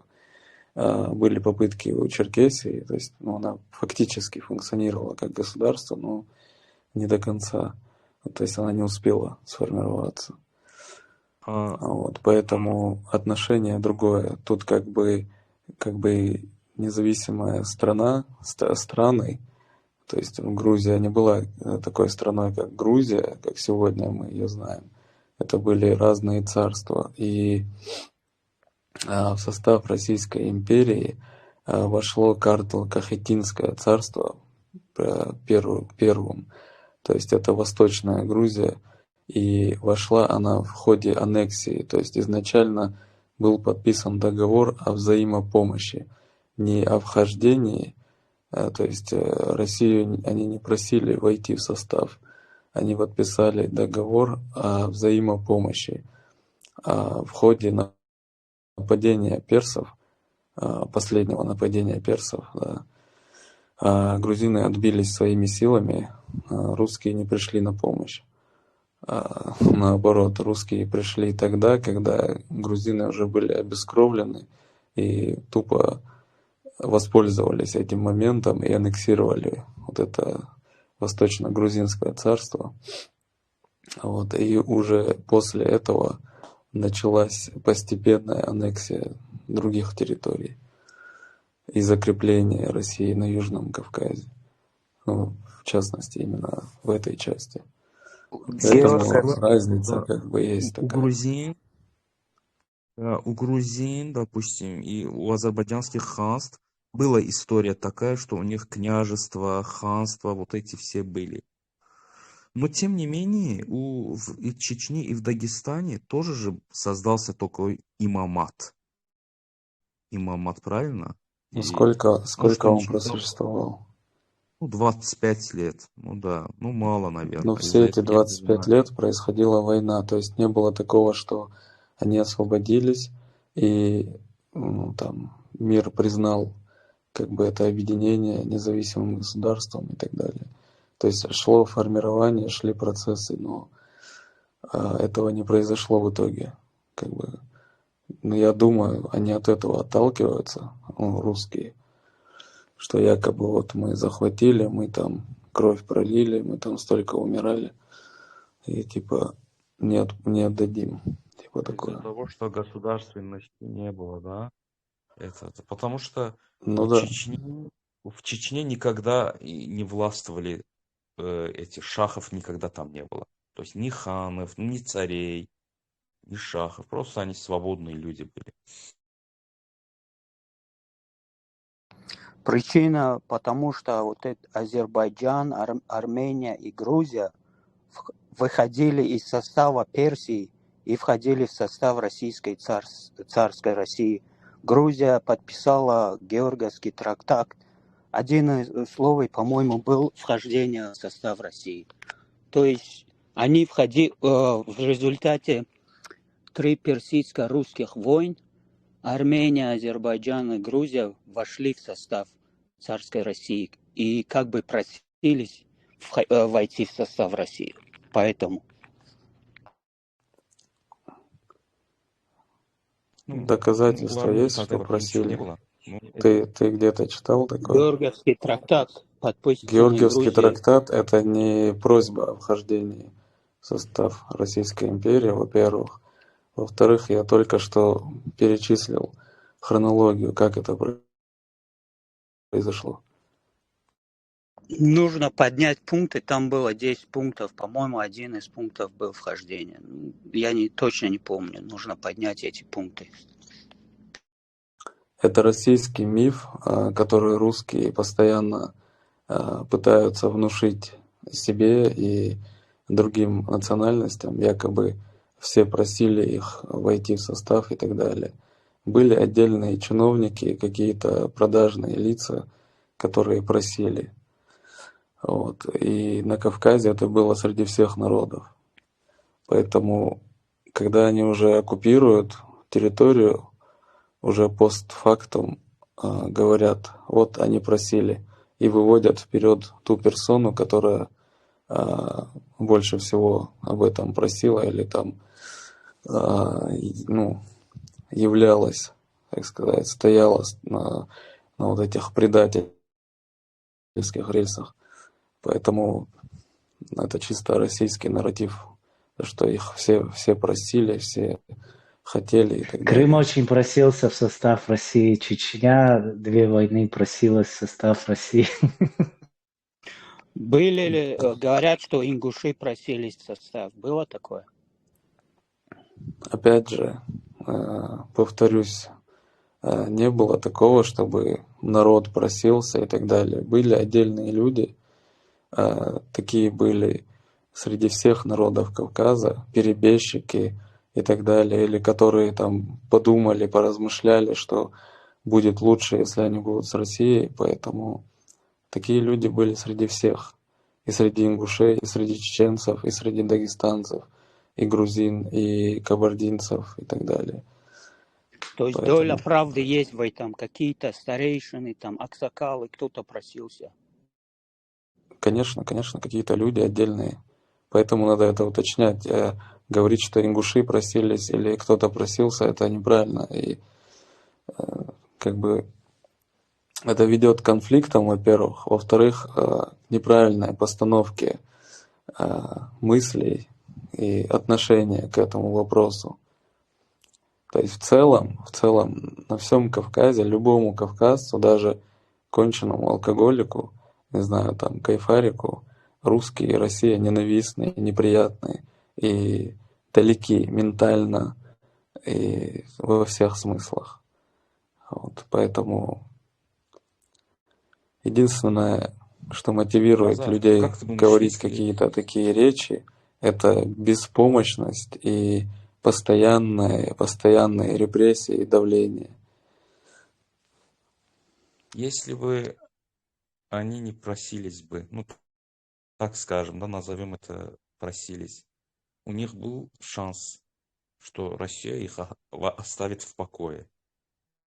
Не было же такого. Кого? У северокавказцев или у закавказских республик? Закавказских республик. Они в Персии были, они не были отдельными.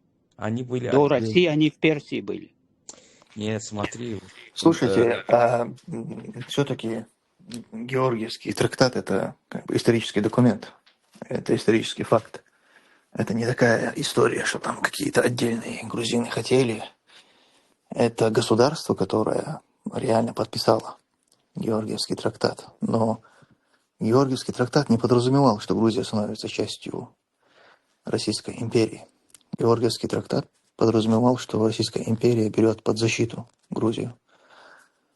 И это было вполне как бы логичное действие со стороны Грузии, потому что Грузия была на тот момент православной страной, и эта защита от как бы от православной России им нужна была от мусульманской Османской империи.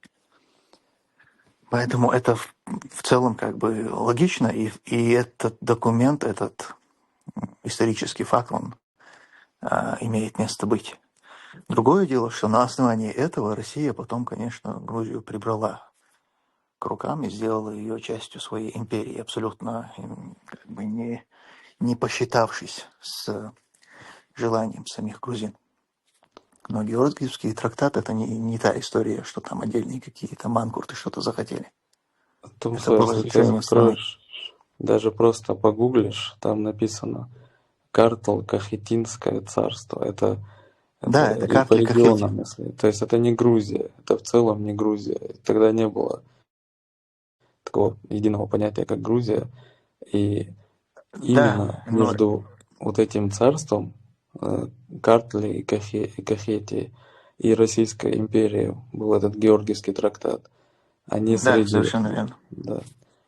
То есть это не Аджария, не Мигрелия, не Гурия, не Абхазия там, и так далее. Это та страна, которая на тот момент воспринималась как Грузия. То есть это Картли Кахети. То, что было в ее, входило в ее территории, они как бы их Россия взяла под протекторат. Ну да, ну, соответственно, а далее при этом Георгиевском трактате после него аннексировала эту Картли Кахетию, а потом уже все остальное потихоньку. Да, верно. Но я имею в виду, здесь никаких претензий нет к грузинам по этому поводу. Потому что это понятно логически. Их действия абсолютно понятны. Плюс еще нужно учитывать, как этот Георгиевский трактат вообще подписывался и как это все происходило, если кто в курсе подробностей, как бы, и так далее.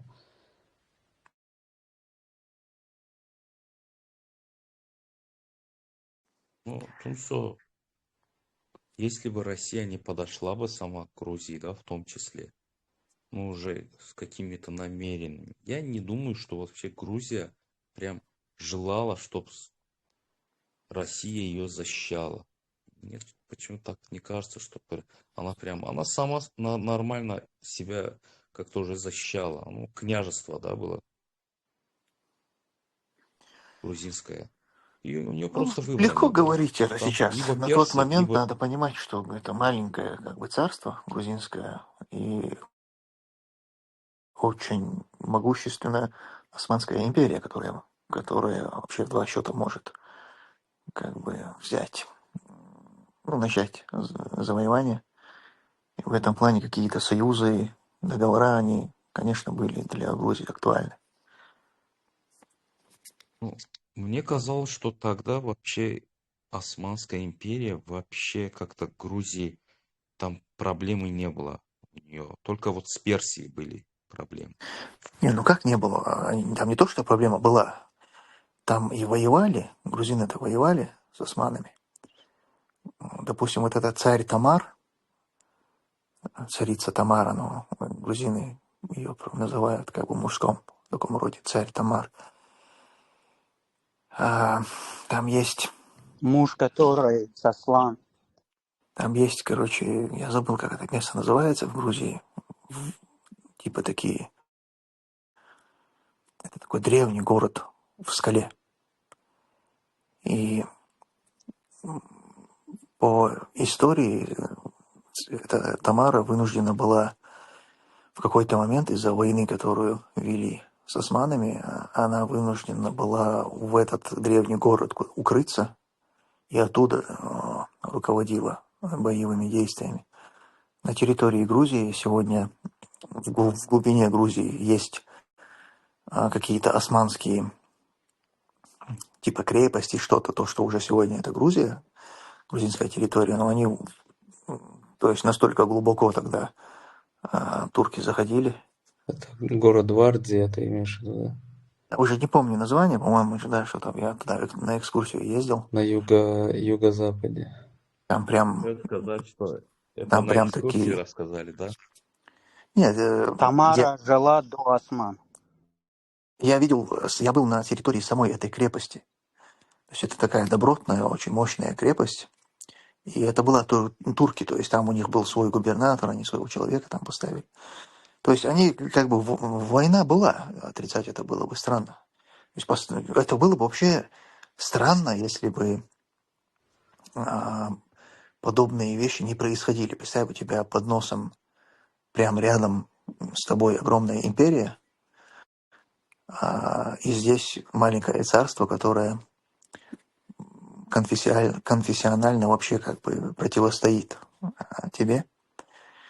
И более того, допустим, вот эта история, легенда о которой грузины рассказывают в своих книгах даже, что на мосту там казнили столько-то человек, называется какое-то очень большое количество людей, что их обезглавливали и закидывали в эту реку, и что вся река стала красной. А это по легенде, это делали османы. То есть они захватили Тбилиси на По-моему, тот это момент. персы делали. Это персы, да? А тогда я Да. ошибаюсь. 300 этих арагвинцев или как Да, может, Петровича тогда Тбилиси ошибаюсь. Да, назвали. тогда, тоже, короче, для грузин это там, вне зависимости от персов или османов, это война с мусульманами. То есть для них это мусульмане сделали. Да, я конкретно знаю, что вот набеги, персидские набеги были в Грузию, да. Но про османские, конкретно про какой год ты рассказываешь, я не слышал. Это были сельджуки, Тамара жила до осман, но все равно тюрки были. Это Сельджуки. какие года? Какие года? 12 век.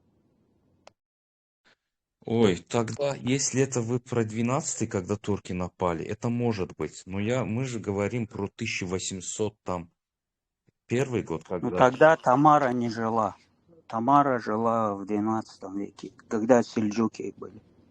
Да, и вот я именно про это говорю, что со стороны османов не было боязни, то есть у грузин не было, когда Россия пришла к ним. Не, Турция конкретно угрожала грузинам. Иран, либо Турция тебя завоюет, либо Иран, либо православная Россия. Они делали ставку на Россию. Ну, да. И так они вошли в состав царской России, и поэтому они стали СССР, республика, и после развала стали независимой республикой. Вот она от персов отбивалась кое-как, да, отбивалась от персов. Ну, 3 войны были, русско-персидские войны были. Такой же договор, как Георгиевский трактат, был с Азербайджаном. Не знаю, как назвать, какой-то договор с Азербайджаном, с Арменией. Они как Гелистанский. бы, Гелистанцы. да, выходили из Персии, входили в царскую Россию. Поэтому и стали в СССР, они стали отдельными республиками, что привело к независимым. Сейчас мы имеем республики. То есть, как бы Россия приходила на помощь, да, но потом она их, как бы, вот эту Кахетию, Картли, она им добавляла Арджарию, Абхазию. Поэтому Абхазия имеет претензии к грузинам, типа Россия вас приняла и добавила нас к вам. Южной Осетии тоже там претензии к ним. Ну, это полная чушь, потому что Абхазия была в составе задолго до этого, много веков, а Южная Осетия это вообще незаконное формирование, вообще не имеет права существовать на территории Грузии. Но когда договор Кахетия и Картли подписывали географски, Абхазия была в составе Картли и Кахетии? Она не могла быть в составе Картли и Кахетии, потому что это Восток, а это Запад. То есть Это была совершенно отдельно. разные, это разные вообще, не знаю, географические единицы. Так в этом и смысл, что Россия потом все это сделала Грузией. Вот это Картли и Кахетия были. А потом Россия сделала их Абхазию туда, Арджарию, Цхинвал, и стала Не, такая... Россия ничего не сделала. Грузия была такой при царице Тамары, когда России не было, по сути. То есть это было какое-то маленькое там Московия в те времена. Тогда была эта единая Грузия, и эти все территории, и более них, они назывались, были союзом колхов и иберов. Вот. И территория, так называемой сегодня Абхазии, контролировалась колхами. Колхида это была. Вот. Но, соответственно, эти племена, которые сегодня составляют национальность абхазы, абазги, абсилы, вот, они существовали, всегда жили на своем месте, где они сегодня живут. Просто государственности у них не было, письменности не было, как бы, и грузинская церковь и грузинская письменность стала вот этим спаивающим элементом, да, и государствообразующим элементом. Помимо нее там ничего больше не было. Были итальянские всякие походы, не завоевания, но как бы как экспедиции, что ли. Приплывали итальянцы, греки и так далее. Но это было все как экскурсии, грубо говоря. Турки пытались свое влияние сделать. Вот. Пока восточная часть, вот эта Картлика-Хетия, которая подписала Георгиевский трактат, она была под натиском Персии, то западная часть, это вот Абхазия, Мигрелия, Гурия, Меретия, Аджария, они были под натиском османов. Вот.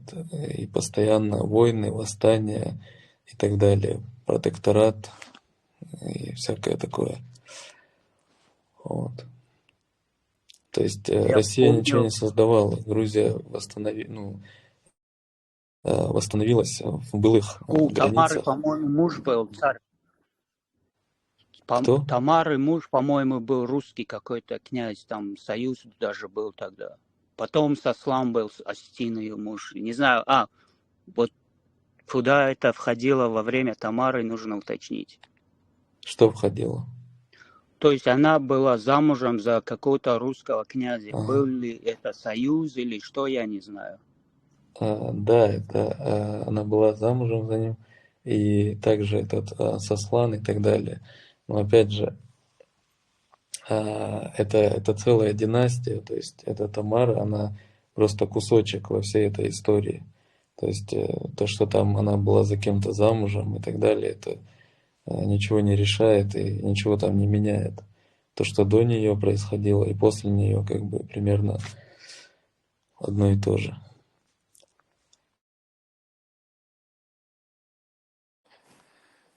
Казахи вообще оказывали ли какую-либо помощь депортированным чеченцам во время ссылки? Если здесь речь идет о конкретных отдельных казахах, то наверняка были такие, кто оказывал помощь, помогал. И какие-то семьи породнились наверняка, кому повезло. Но если здесь речь идет о Казахстане, типа, Казахстан как государство оказывало ли помощь, то, конечно, нет. На тот момент Казахстан был такой же частью Советского Союза, и во главе Казахстана были такие же советские чинуши, которые просто выполняли приказ, и для них приезжающие чеченцы были врагами народа, и они не только нам никак не помогали, наоборот, всячески чинили какие-то препятствия.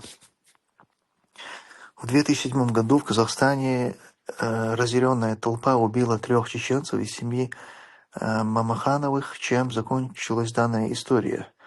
Привлекли ли убийц к ответственности? Я не знаю, я не следил за ходом этой истории.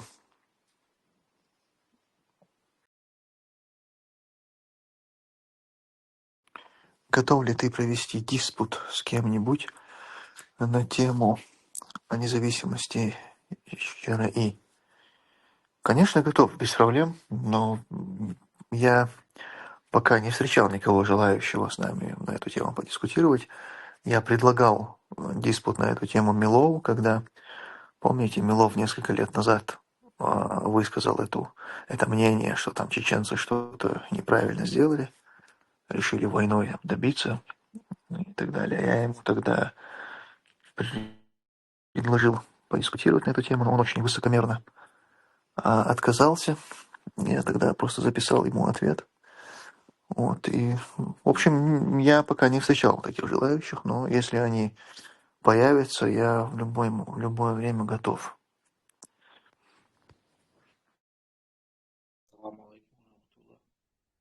Ва алейкум ассалям.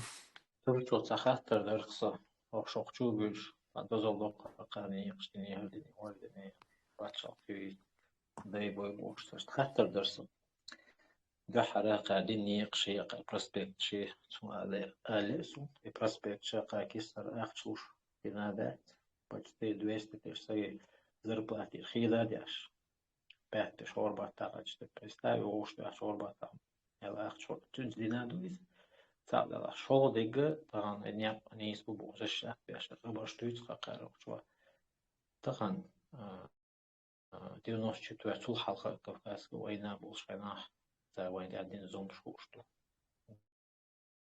на детали 94-96 войны это раскрыш именно шей плат яю шой ساردين زولم ستاري وينانوي حيزين بيئن تاليلا تدياش ديتا جعضو شو شو تيجا تخن أتصل زوم دين غاس قفور شين تايو أخي بيق أبو شو إني أقدرش أتبش قمع بتاعي خاطر ده مو شو استوتر شيء قاعدش وقت يطول ترتيب دي بصين تلاس يعني شو السوتر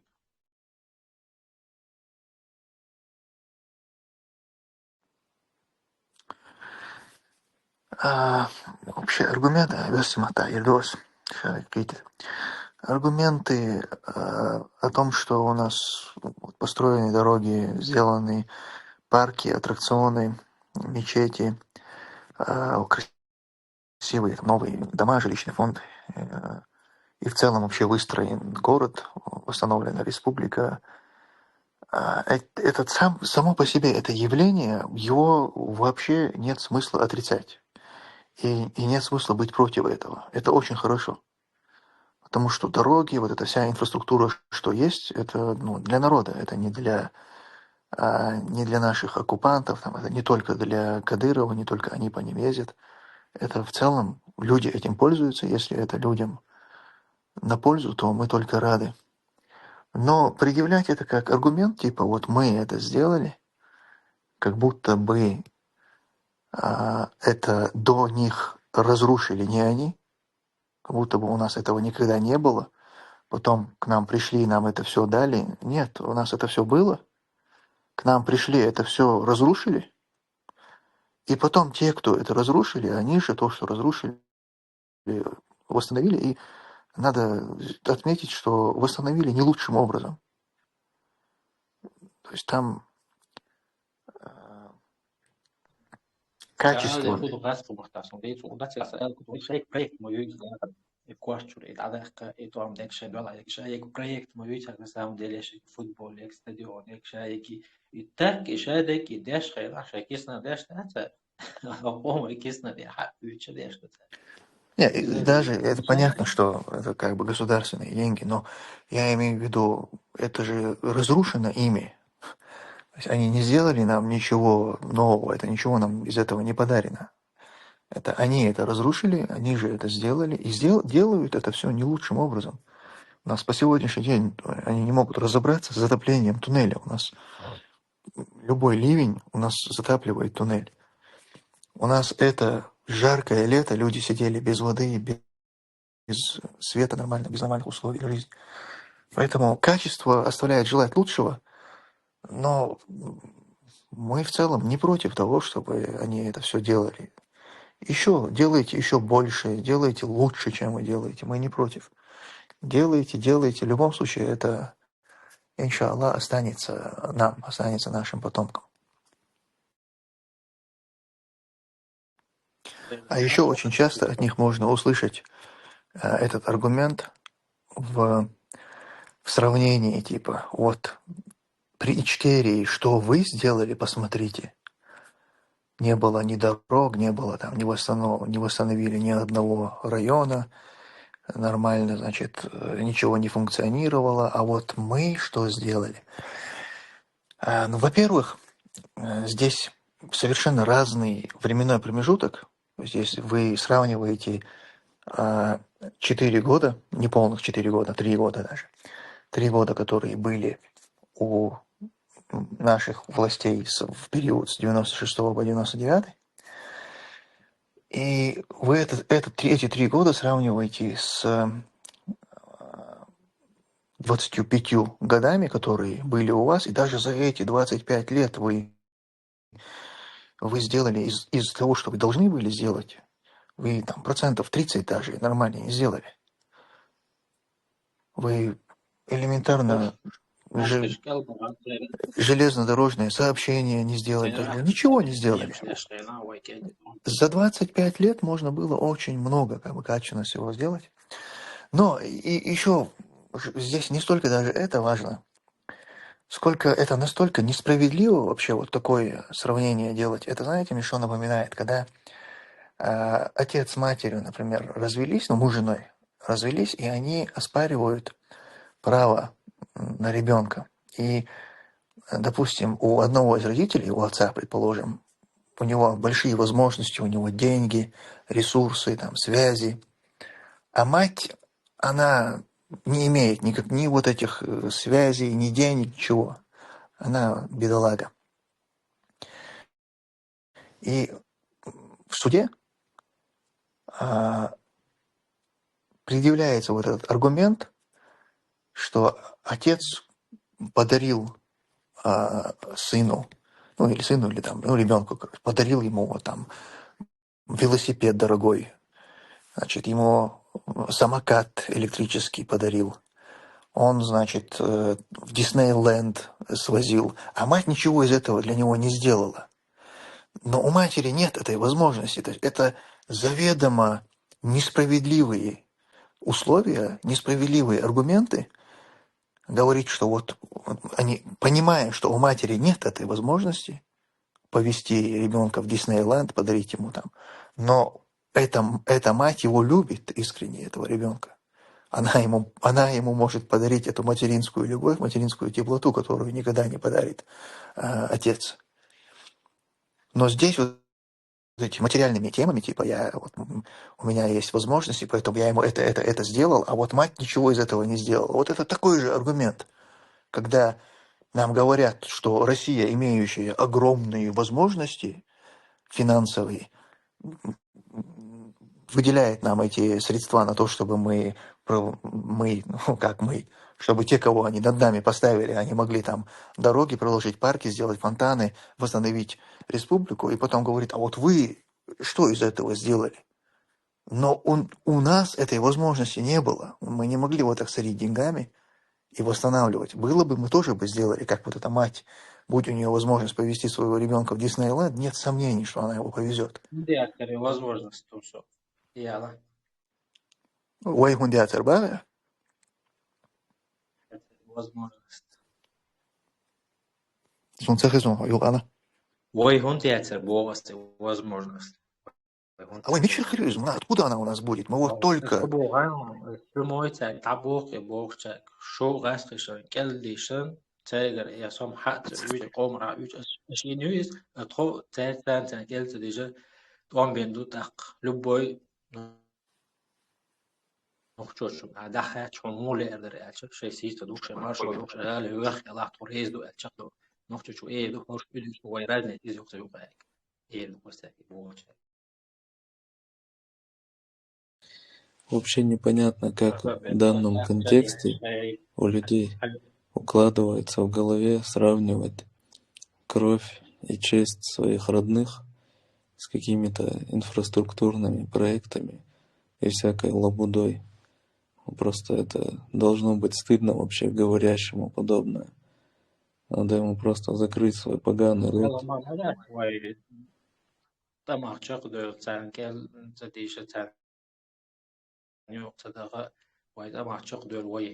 قوشر عشان وك حال دوت تردوش لا توش خريطة إدوات بات يعني والله تحريسات تجاس قوتنا أبو شنو دزول ديتا غير توش شيء كيستري مثل شيء دي إنسان شيء ديكي شو دوخت لله وش بوخ كسلو شيء ما شو يحشق بشيء سيد على شق بالبر يتومن رئيس دكتور يوحيد تاني رئيس دكتور ما شو يحكم ما شو يقع ويحشل الله.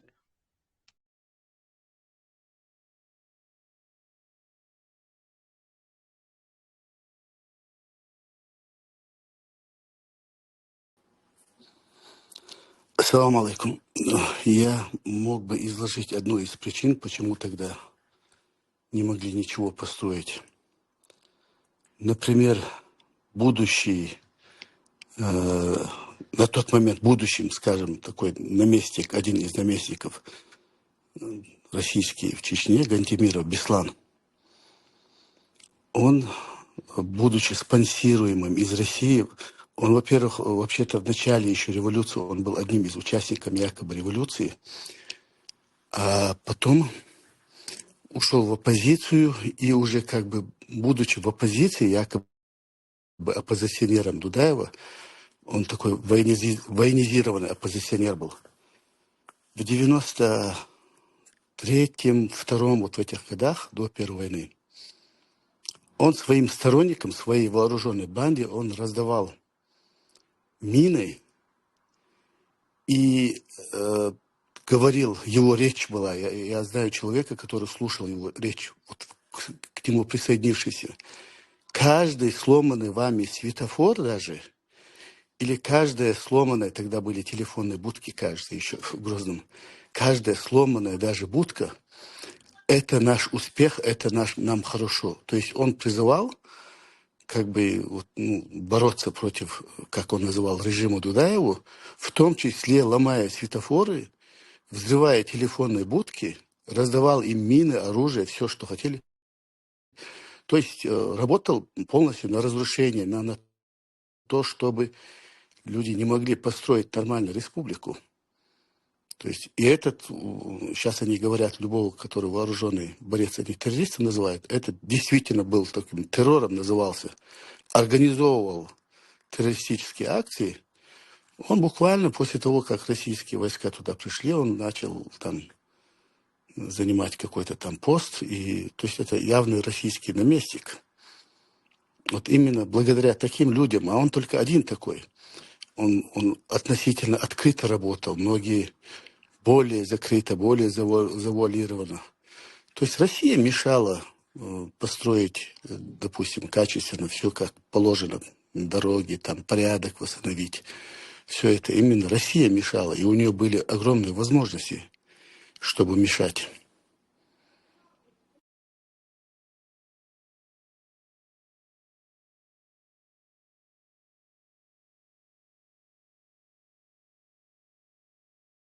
А партия у него была интересная, да, название «Исламский путь». Не, ну названия они могли всякие придумывать, всякие лицемерные.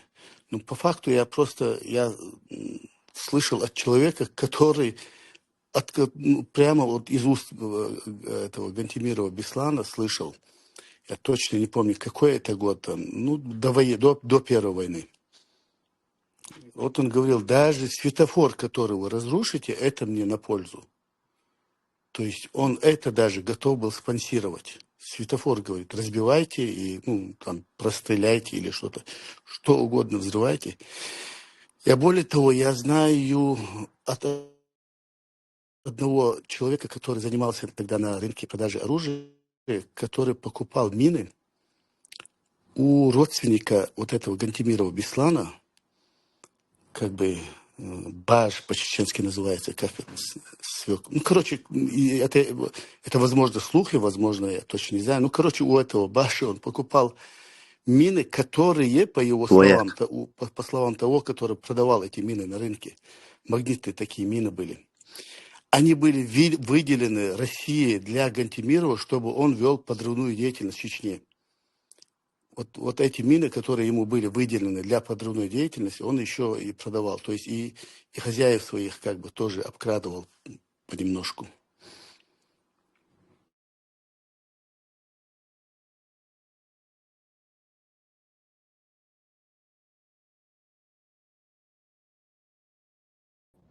Ну, этот аргумент используют в постсоветских республиках тоже. Но кому нужны эти фонтаны, дворцы, если народ бедствует, если народ на чужбине? Один и тот же почерк, одни и те же аргументы они используют. Одни и те же тираны и методы. А Гантамиров жив сейчас вообще? Где он?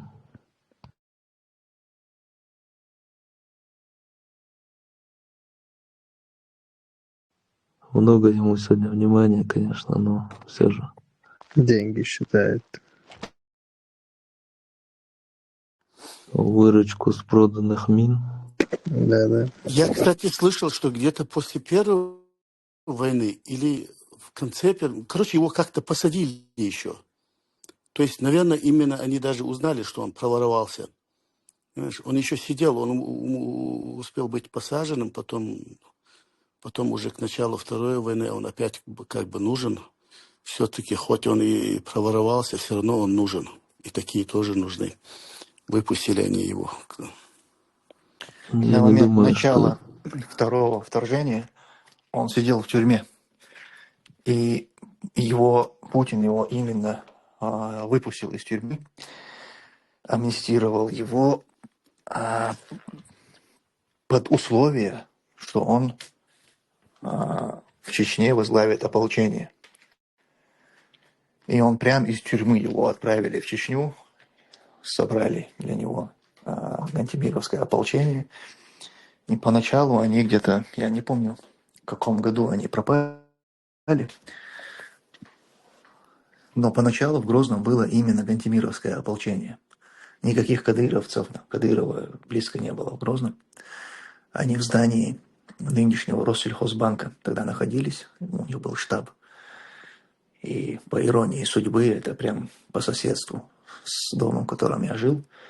И поэтому как бы вся эта их бригада, всех их практически мы знали лично. И в основном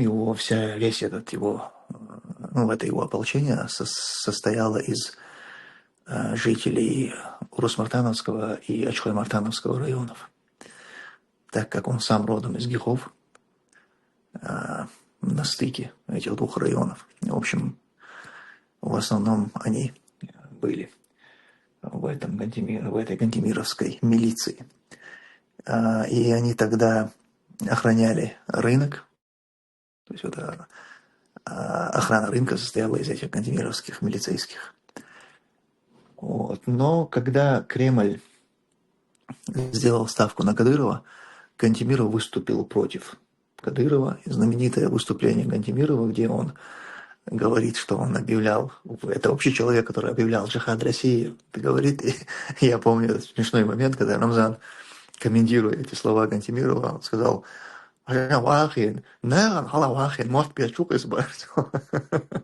он типа стучит на моего отца, публично стучит. И изначально сегодняшний ЧКТРК Грязный, он только потом при Кадырове он станет ЧКТРК. А изначально это был ГТР, Грузинская телерадиокомпания. И телевидения там поначалу не было, было только радио, Грозненское радио. Потом оно превратится в радио Грозный. И вот изначально это его вообще открыли, его открыл брат Гантимирова Айла Гантимиров. Когда Кадыров пришел к власти, первым делом он отжал у них эту радиокомпанию. И они тогда находились напротив электросвязи, не в Доме печати, не сзади Дома печати. И вот первым делом он у них отжимает это, а потом напротив Беркута был рынок Сабита, назывался.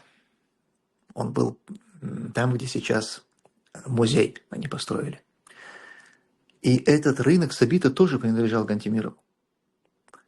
Вторым этапом они отжимают этот рынок, сносят его и, значит, напротив строят рынок Беркут. И вообще этих Гантимировых изгоняют. Гантимиров долгое время, никто из них не мог в республике появиться. Потом они как-то вопрос порешали. Сам Беслан где-то обосновался в Волгограде, а брат тихо проживал в Гихах. Но последняя информация, которую я слышал, что сам Беслан тоже уже живет в Гихах, никуда не лезет, там тихо, мирно сидит. В общем, как-то вопрос с Кадыровыми они решили, им разрешили нормально проживать в республике.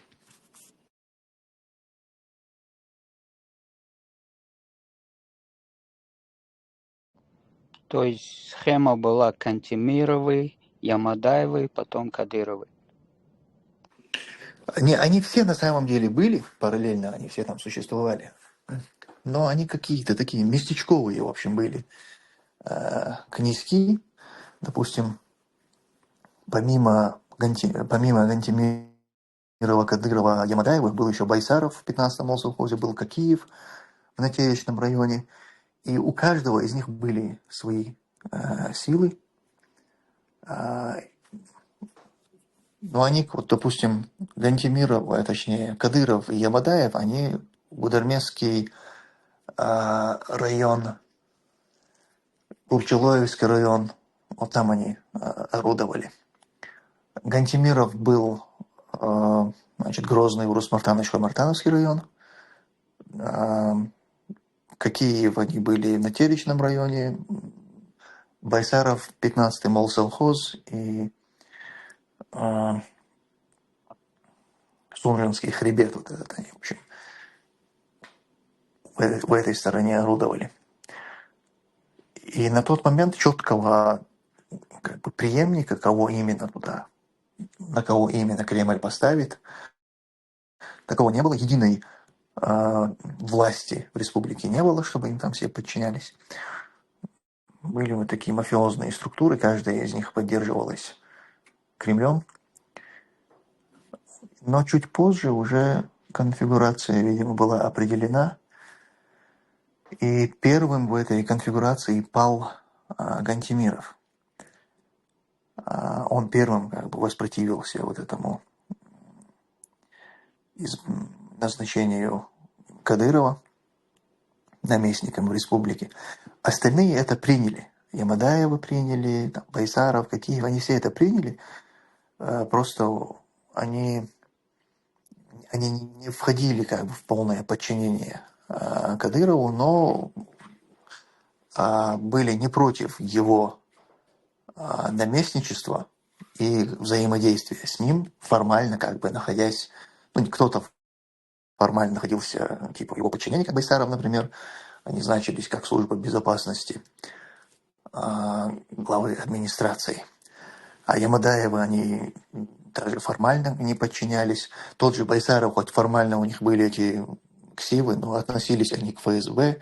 Короче, была такая конфигурация, где каждый на самом деле был князем на своей территории, но все они как бы признавали, что вот Кадыров это наместник. А Гантимиров отказался это признавать. И, в общем, его сразу же подвинули. И был еще один чувак, который также отказался это принимать. Вот, его тоже переехали, но он никогда не имел какой-то серьезной силы в республике, за ним не было вооруженных людей. Это был Малик Сайдулаев. Он во время этих имитаций выборов президента Чечни, на которых типа выиграл Кадыров, Малик Сайдулаев тоже баллотировался. Шел точнее на эти выборы, но, в общем, с ним, видимо, не смогли.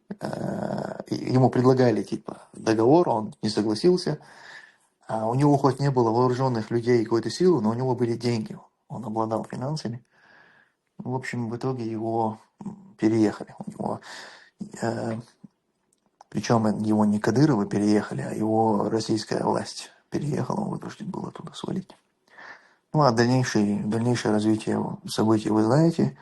После смерти Кадырова-старшего даже те, кто был согласен на вот это наместничество Кадырова-старшего и были согласны работать с ним, не входя в какое-то полное подчинение, Ямадаев и Байсаров, Кокиев, то после его смерти с наместничеством, точнее с тем, что это наместничество перейдет по наследству его сыну, они уже не согласились. С Рамзану так подчиняться они не захотели, и дальше уже пошло противостояние. Первым пал Байсаров, или кто там первым, я, хронологию сейчас могу не вспомнить, кто там раньше был убит. Ямадаев Руслан или Байсаров Мавлави.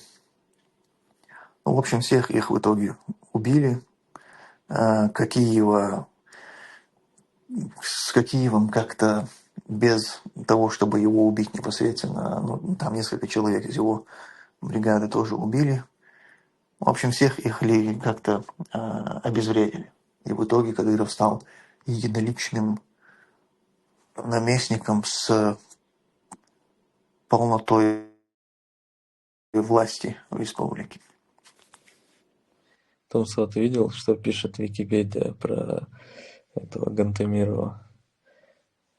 В 1994 году, цитирую сейчас, секунду, в апреле 1993-го перешел в оппозицию к режиму Дудаева, так как не поделил с ним доходы от нефтебизнеса.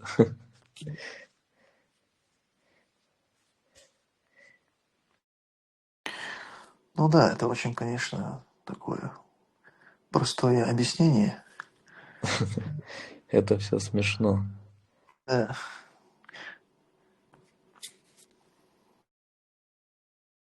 Не поделили. Просто представляю, и смешно становится.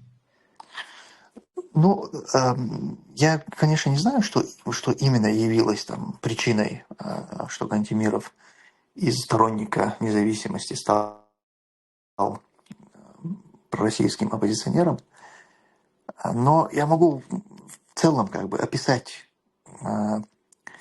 что на тот момент двигало этими людьми, которые потом начинали противостоять Дудаеву и переходили в зону влияния России. Чаще всего это то, что люди, такие как Гантемиров, Лобазанов был, например, тоже типичный бандит, сначала который якобы был тоже на позициях независимости, затем становится типа таким антидудаевским типом, вызывает даже там на поле боя, куда-то на поле, давай выйдем, постреляемся, а затем оказывается, что он имеет звание ФСК. Когда крупномасштабное вторжение началось, они все там маски свои поскидывали. Так вот, Фанерно-спичечный комбинат. насколько я понимаю, они себе это представляли так, что сейчас, значит, мы поддержим Дудаева, он каждому из нас дает, там, грубо говоря, свою скважину, мы потом на этой скважине сидим, нормально там, делаем бабки, у нас у каждого будет своя мини-армия, там, вооруженная группа. В общем, такое бывает, такой мексиканские наркокартели, вот они себе что-то такое, видимо, представляли. В их планы не входило построение реального государства, в котором будут все институты власти, в котором будет полиция, Министерство внутренних дел, будет армия, и право на насилие будет только у государства, а все ресурсы государственные будут также у государственных органов. Когда вот к этому все подходило, они, видимо, в этот момент понимали, что это не совсем то, как они себе представляли, и начинали, в общем, выходили против нашей государственности, нашей власти, начинали противостоять, и, по всей видимости, в этот момент они как-то продавались России.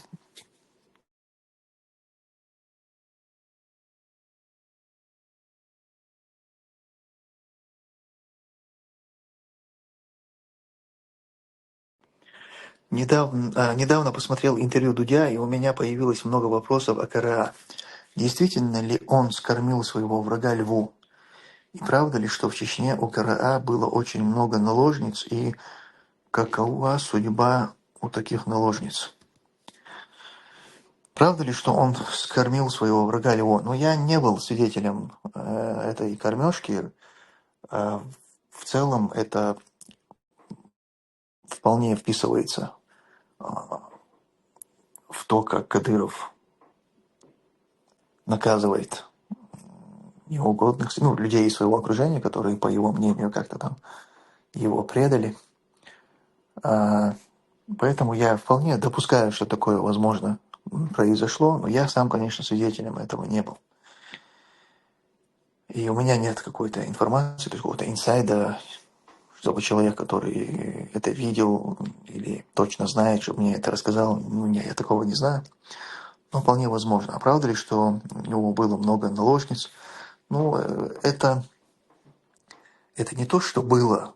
Просто сейчас, я не знаю, у него по здоровью, может быть, не совсем ему это интересно, учитывая, как он плохо выглядит. Но тогда эта тема в целом была поставлена на поток. И, к сожалению, многих, и он, и не только он, и его окружении, эта тема распространена, и многих, к сожалению, погубили девушек у нас. Издание «Проект» с тобой связывался для своей документалки.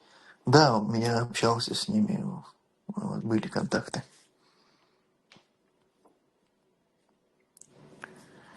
Помнишь, еще в самом начале нулевых был расстрелян брат Докки Завгаева, который занимал должность главы администрации Натеречного района. Стало ли потом известно, кто его убил? Я вообще не помню этого. Я не знаю ничего об этом.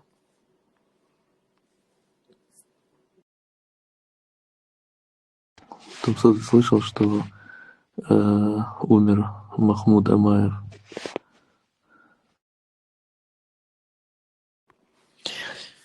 Так, я не слышал, и я не могу вспомнить, кто это Махмуд Амаев. Это человек с... ну, вот эта вот знаменитая фотография, где на фоне танка он с ружьем в папахе, и этот... Короче, Все, эта я фотография понял. на журнале «Таймс» была. Да, я помню это. Я знаю, о ком идет речь. Мне кто-то скидывал, но я не знаю, насколько это достоверно. То есть я, честно говоря, больше задумался, неужели он до сих пор был жив, потому что он даже на этой фотке, он очень такой преклонного возраста вроде. Старик. Поэтому не знаю, мне об этом ничего не известно. Но фото я, да, знаю. Но он мог рано посидеть, просто так я смотрел, короче, там, ну, много новостей о том, что умер 2 дня назад.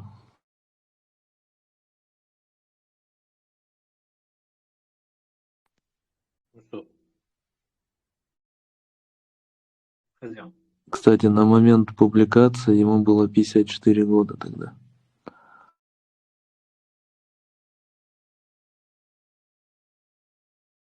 Ну что, хозяин?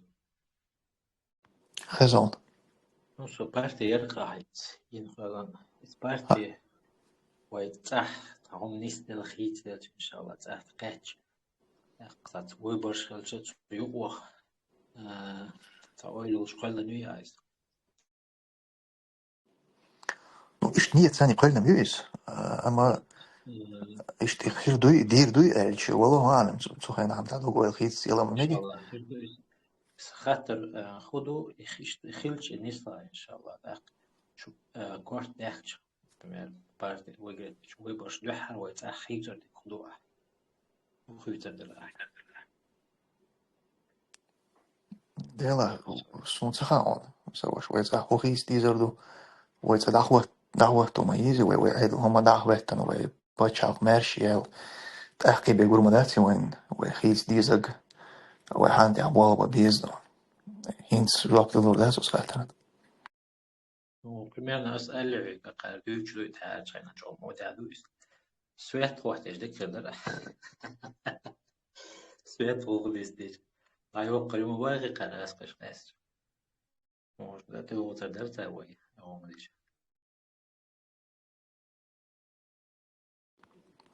أخ شينسون كان بوز اليازي نسوي تام مسيح دي حوا والله إذا ما محمود دال. دال يش دولسون دال ديغ الويلقز.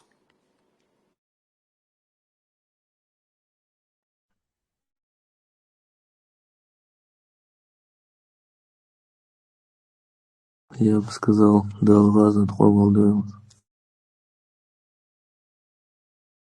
В 95-м году этот снимок был, видимо, принял участие нормально.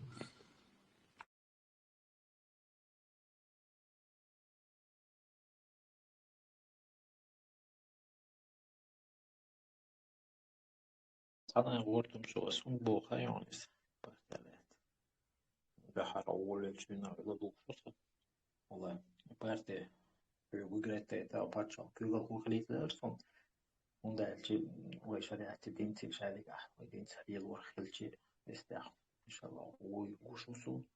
Dahar izdu. Kayıst kalırsa gozuğa. Hayat vettalarda kıdalarsa da. Duda taduyanın kasindi yuqi. Uğuş kokvay.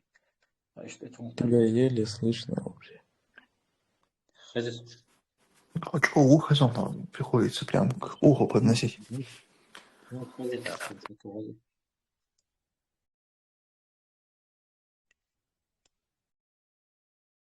В принципе, угас там все. Жим гулгас. بس بو كودو تكيغل وعوايتلر سون دا دا يختار سون أخي أتويت تلر زوست تلر شو هي أتويت لا ثم ولا آخر ورقة إن شاء الله خير دويس اشتغلوا عليه لو شون الله رئيس خير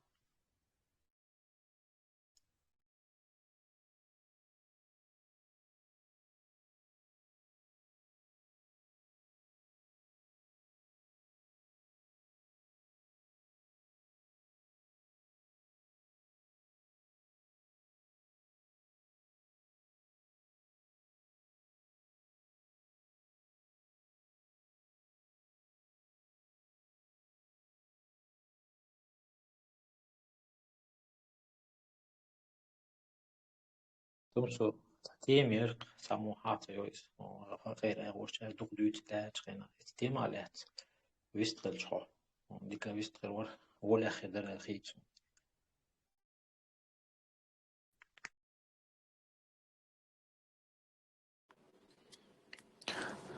Хотим تخيتي رونسو يسون تخزر يلا يوجد دات غالينا نيقش نماشكش نبوش تغن ناخن يقولش بقولنا يدومياتش تان بركلش بوش مسام ديلي وقت يما يويس شيء كيسنا تال يلوش دات نيخ زربلاتش خيدوش وقايد البيلو بوشاقا قيشاقا دياش مدو يتساليس يتخمانا تقيتم خيربا أجم خاينتي على يلو فوق نه إذا حقرت قيتن بونس نسام ديلي نيخ قلب خيد يشتري يشلون محتها نيخ قلب خيد وش صار وين تهم صدام نيخ قلب خيد وش صار دبي باقي سأدوع صار ديكنك دون مشان خواق صار ديكنك شين قسم يوتس شيء قسم نان واشن شوردون زودرشان خز يزو كوتش وش يقلرق وش يقيق دون بلدي وش يوتس صار وين نيقش تدو سو أخشنخ وين نيقش وين نيقش دون وين بارك يقيق يشتو إي أخشة إذا versi budgetçur, versi üçün budgetçur ot human neqşda al suhuman bilgal doqşnan axçı do budjeti ot axçna diyaşdıyız. Hita يخافون شو بيجي تعين سالي وش نمخصون ناس دوت سجد دو حتى غالي يوتشخينا تالي ليتشخينا صون تانو قاخل شو ناسون سنخ دير بواسس ديكوش شو نسنت تتسيوق شديد почти орбел очень бяхтиш хидош маситис чанабу ахч орбата оштач هذا ахч колес кома да 80% знаю قد يقن أخشى ثالث يتبتعيد ليه وشكله ثالث بيجت ليه وشكله ثالث واستقاري دزل داش بش بحث وشوف شعبش ثاني تشوف دريس يتيم هايجة تعمل لك يجا شغل أخير ده الخيطون nu gaun jo sun istagonis sun de istrap smola don so atje parties sakhelch nagir axçı sastin sarsa aniq bilna elso satishun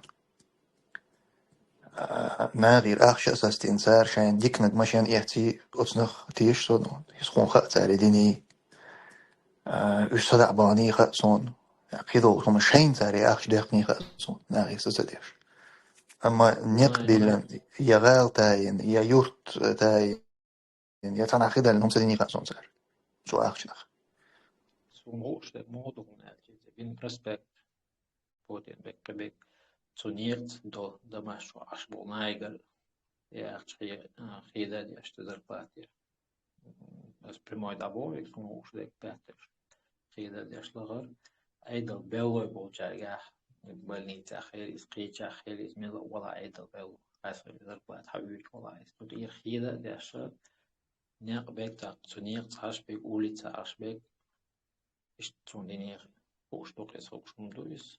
Я хучу дитан зюгис. Дитан вега конкретно вöштän хел тартагукис. Så ja, just om då jag kan möta sig kristna linjen dikting.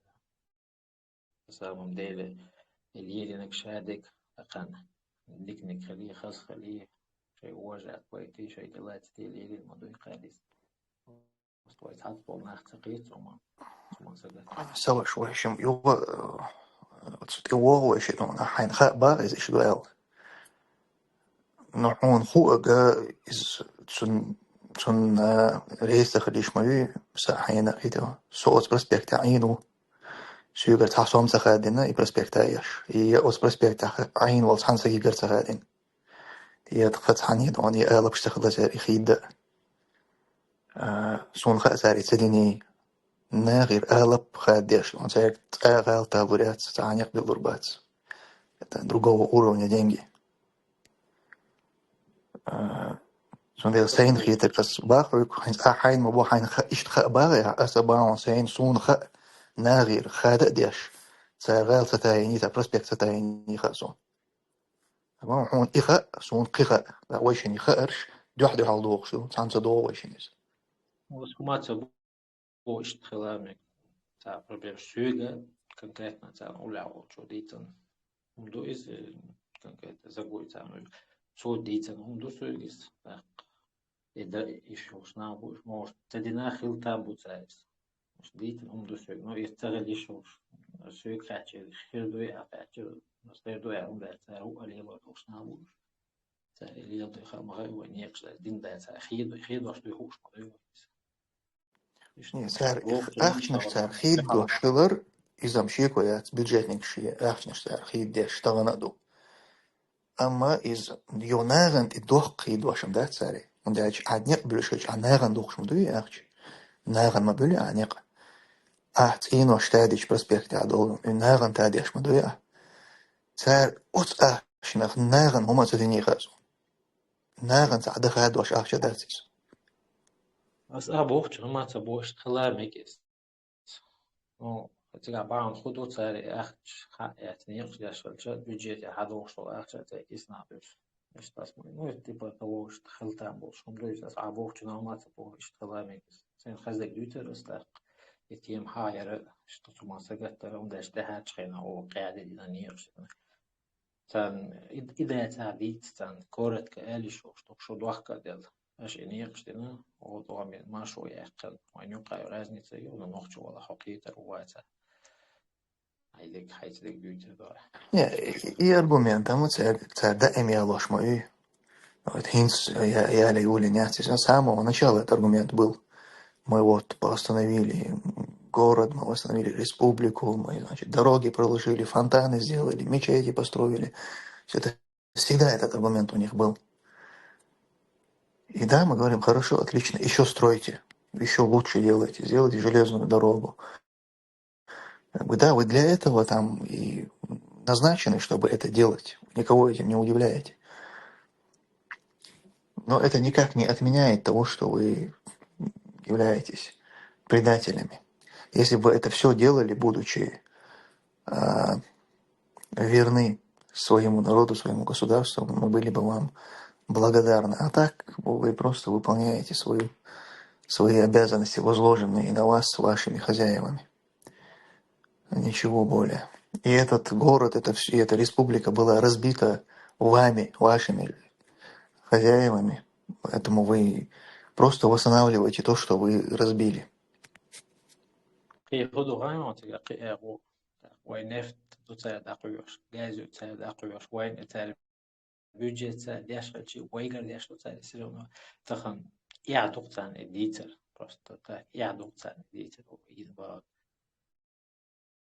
نوخشو والشون смысл قيتر и он يعدق أو تود وقت يلو والله أسبشر علينا بوقت ثم دزول دزول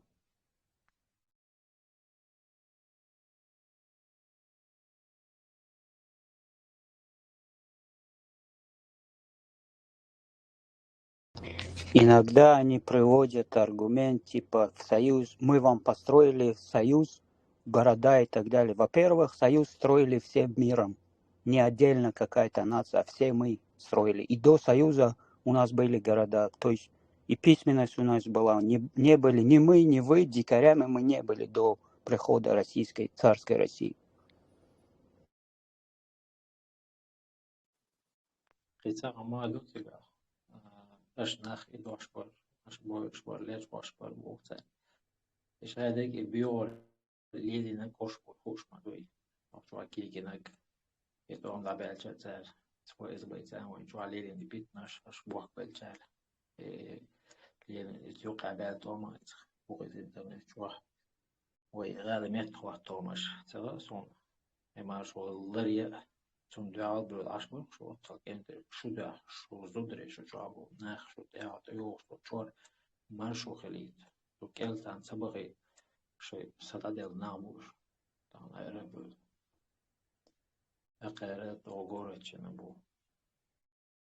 تو جو تامو ويت تادور دو شو بدوس قيس عمادو تان إتح الهم خيت دلج وين مطعم خلا وين ما كذا هو خلا وين نت إنك خيسة خيسة دوك وهكذا تحوط يوخشنا يوحج ويس وش شيء سيد وكان أبو يدوخر تاني يقمع له تاني وحطه تاني عليك الحمد لله ويقدر تخدم إن شاء الله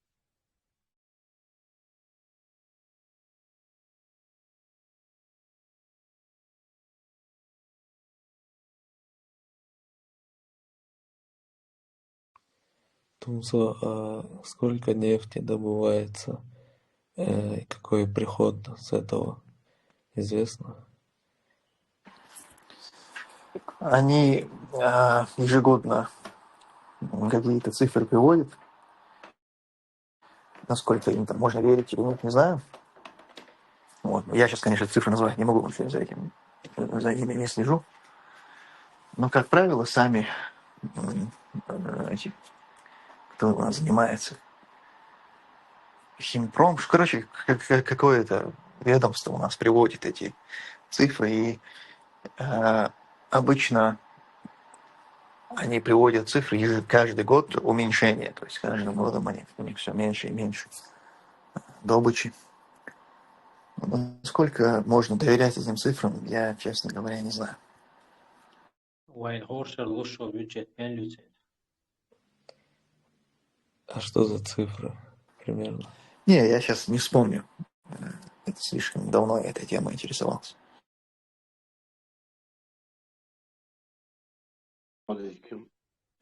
Вот прогресс развития ЧРИ, наверное, знает.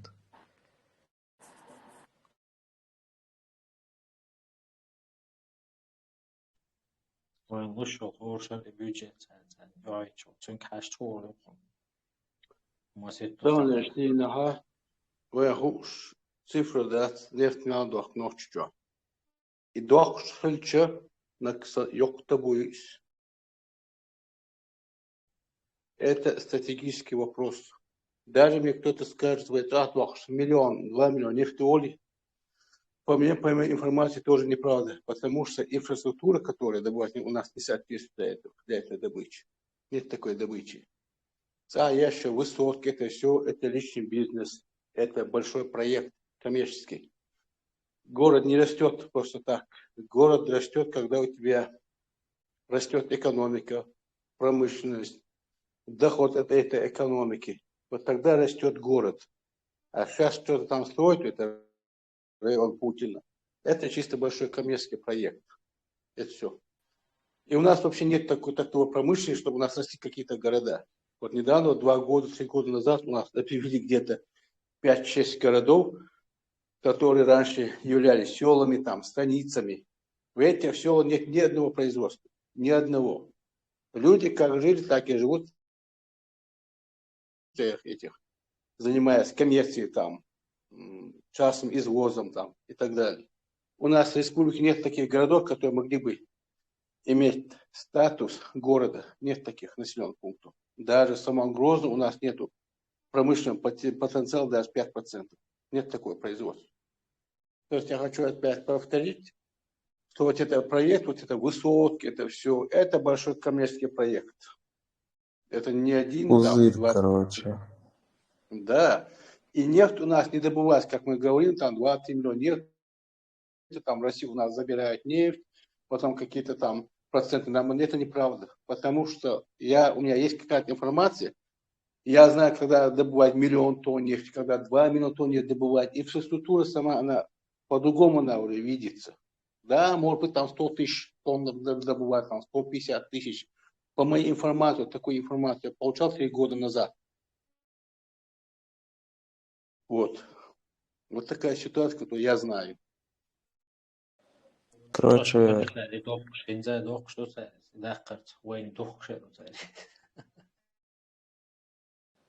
Короче, стандартная советская схема построить коробки побольше, вытащить людей из сел и всякие дешевые погремушки в виде там кафешки, кататься на машинах, какие-то парки и ложные ценности подсовывать, тем самым разрушать общество и экономику, и инфраструктуру и так далее. Потому что эти коробки, эти этажки, они формируют такую среду античеловеческую. Знаешь как, допустим, строить эти коробки, строить высотки, строить небоскребы строить. Для этого нужно быть какая-то занятость у населения, например, промышленность, производство. Вот ты вышел с квартиры, поехал на завод, поработал, вернулся вечером, поспал. Это как твоя частная гостиница. А у нас как? У нас нет производства, нету, ничего нету, у нас стоит коробка. Да, это есть. И как я сказал, это есть просто коммерческий проект. Собрались там несколько человек, там, видишь, что в Дубае, там, развитое государство, делают ставку на недвижимость. Они хоть 10 лет там будут стоять, вот это есть уже как у них золотой фонд на будущее. А вот решить там построить завод, зачем на голову ломать этим заводом, если там нужно будет инженера, там, технологи, промышленники, там, технические специалисты. Это большая головоломка. Поэтому решили делать ставку на эту недвижимость. Вот что у нас происходит. Вот я недавно смотрел новости, там где-то 3 недели назад, что ли, были новости, что Грозный, вот этот город, городской округ Грозного расширили. Представляете, расширили. А для чего и расширили? Не для производства, не для промышленности. А чтобы найти себя в свободные места, опять строить эти многоэтажки и недвижимость. Только для этого.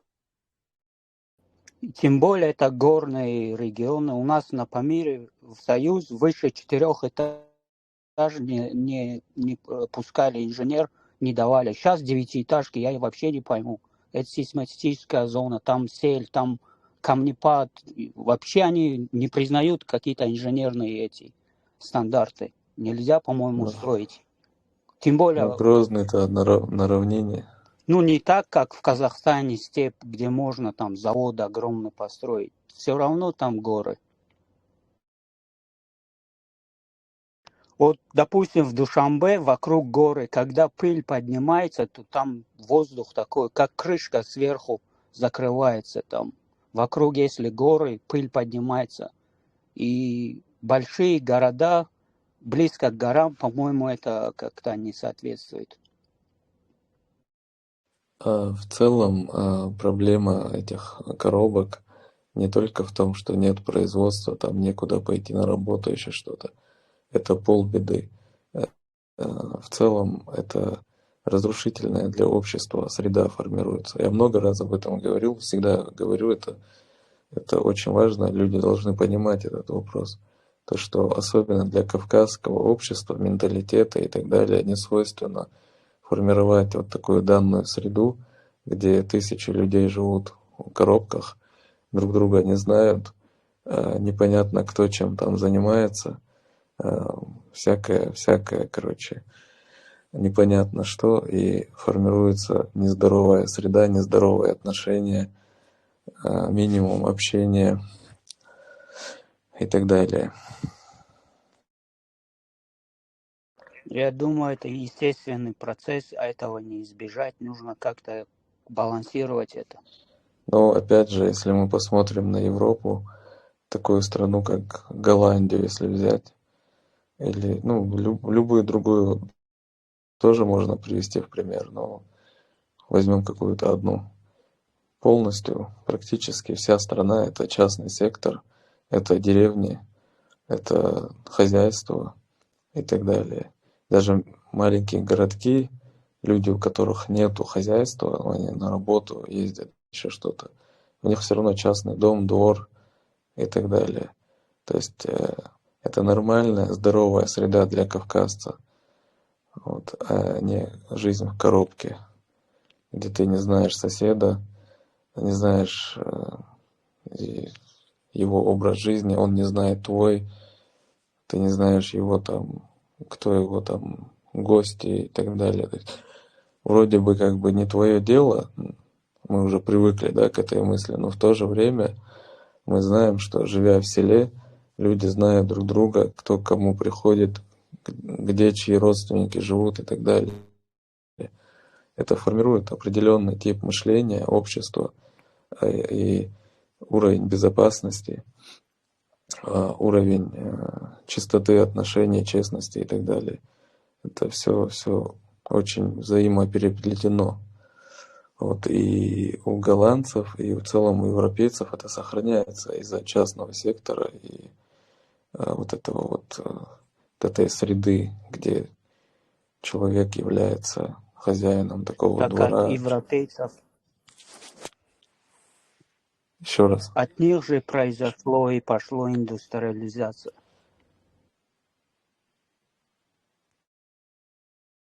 Вот народы, которые сделали ставку на индустриализацию, выиграли, потом полмира завоевали.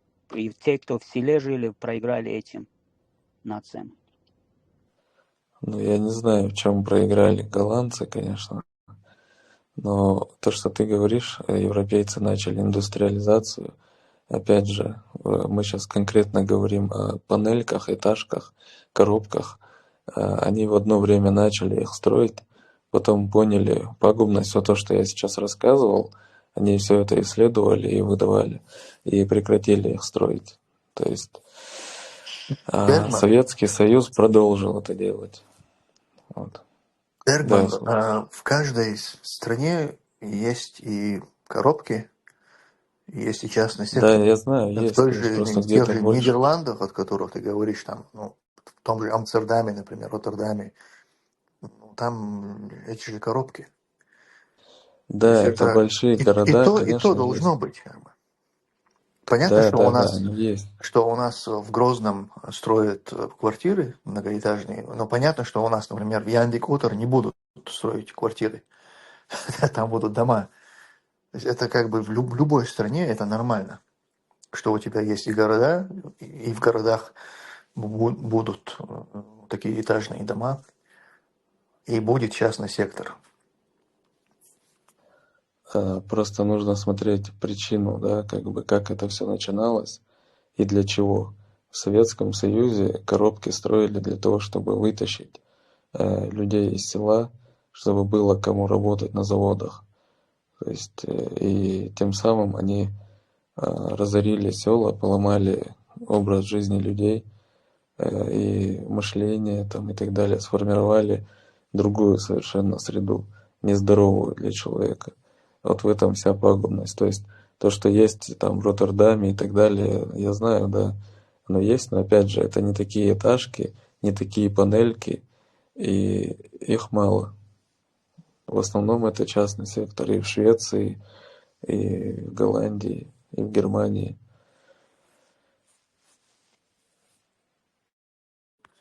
Нет, ну в Амстердаме это в основном не частный сектор, там наоборот, в основном это многоэтажки, это квартиры. Я не говорю, что в Амстердаме, говорю, в Голландии в целом. А в целом, ну да, это в любой, наверное, стране частного сектора будет больше.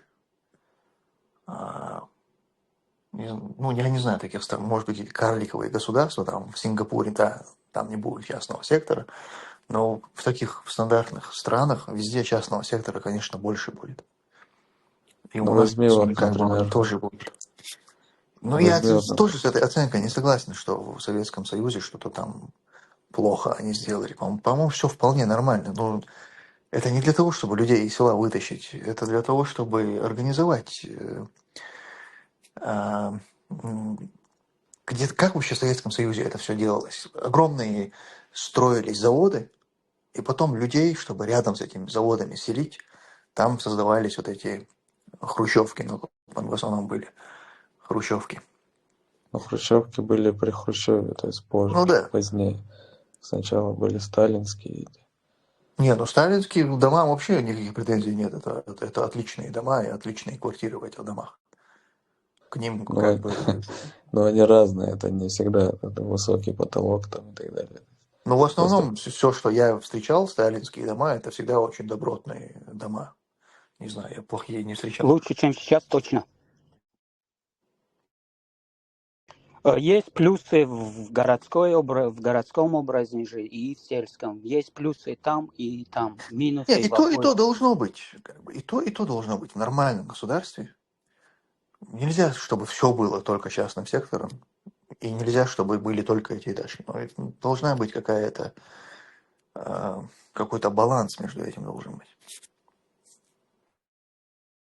ну, все не будет, понятно, это логично, все не может быть частным сектором. Но речь идет о другом. Но в экологическом плане, конечно, лучше жить в селе. Но если говорить о государстве, экономике, развитии, то тут нужны города. Смотри, например, элементарно. В городе университет, этажки, панельки, суета и так далее. Люди из села отправляют туда своих детей. Особенно ну, с дочерями бывает пагубные движения.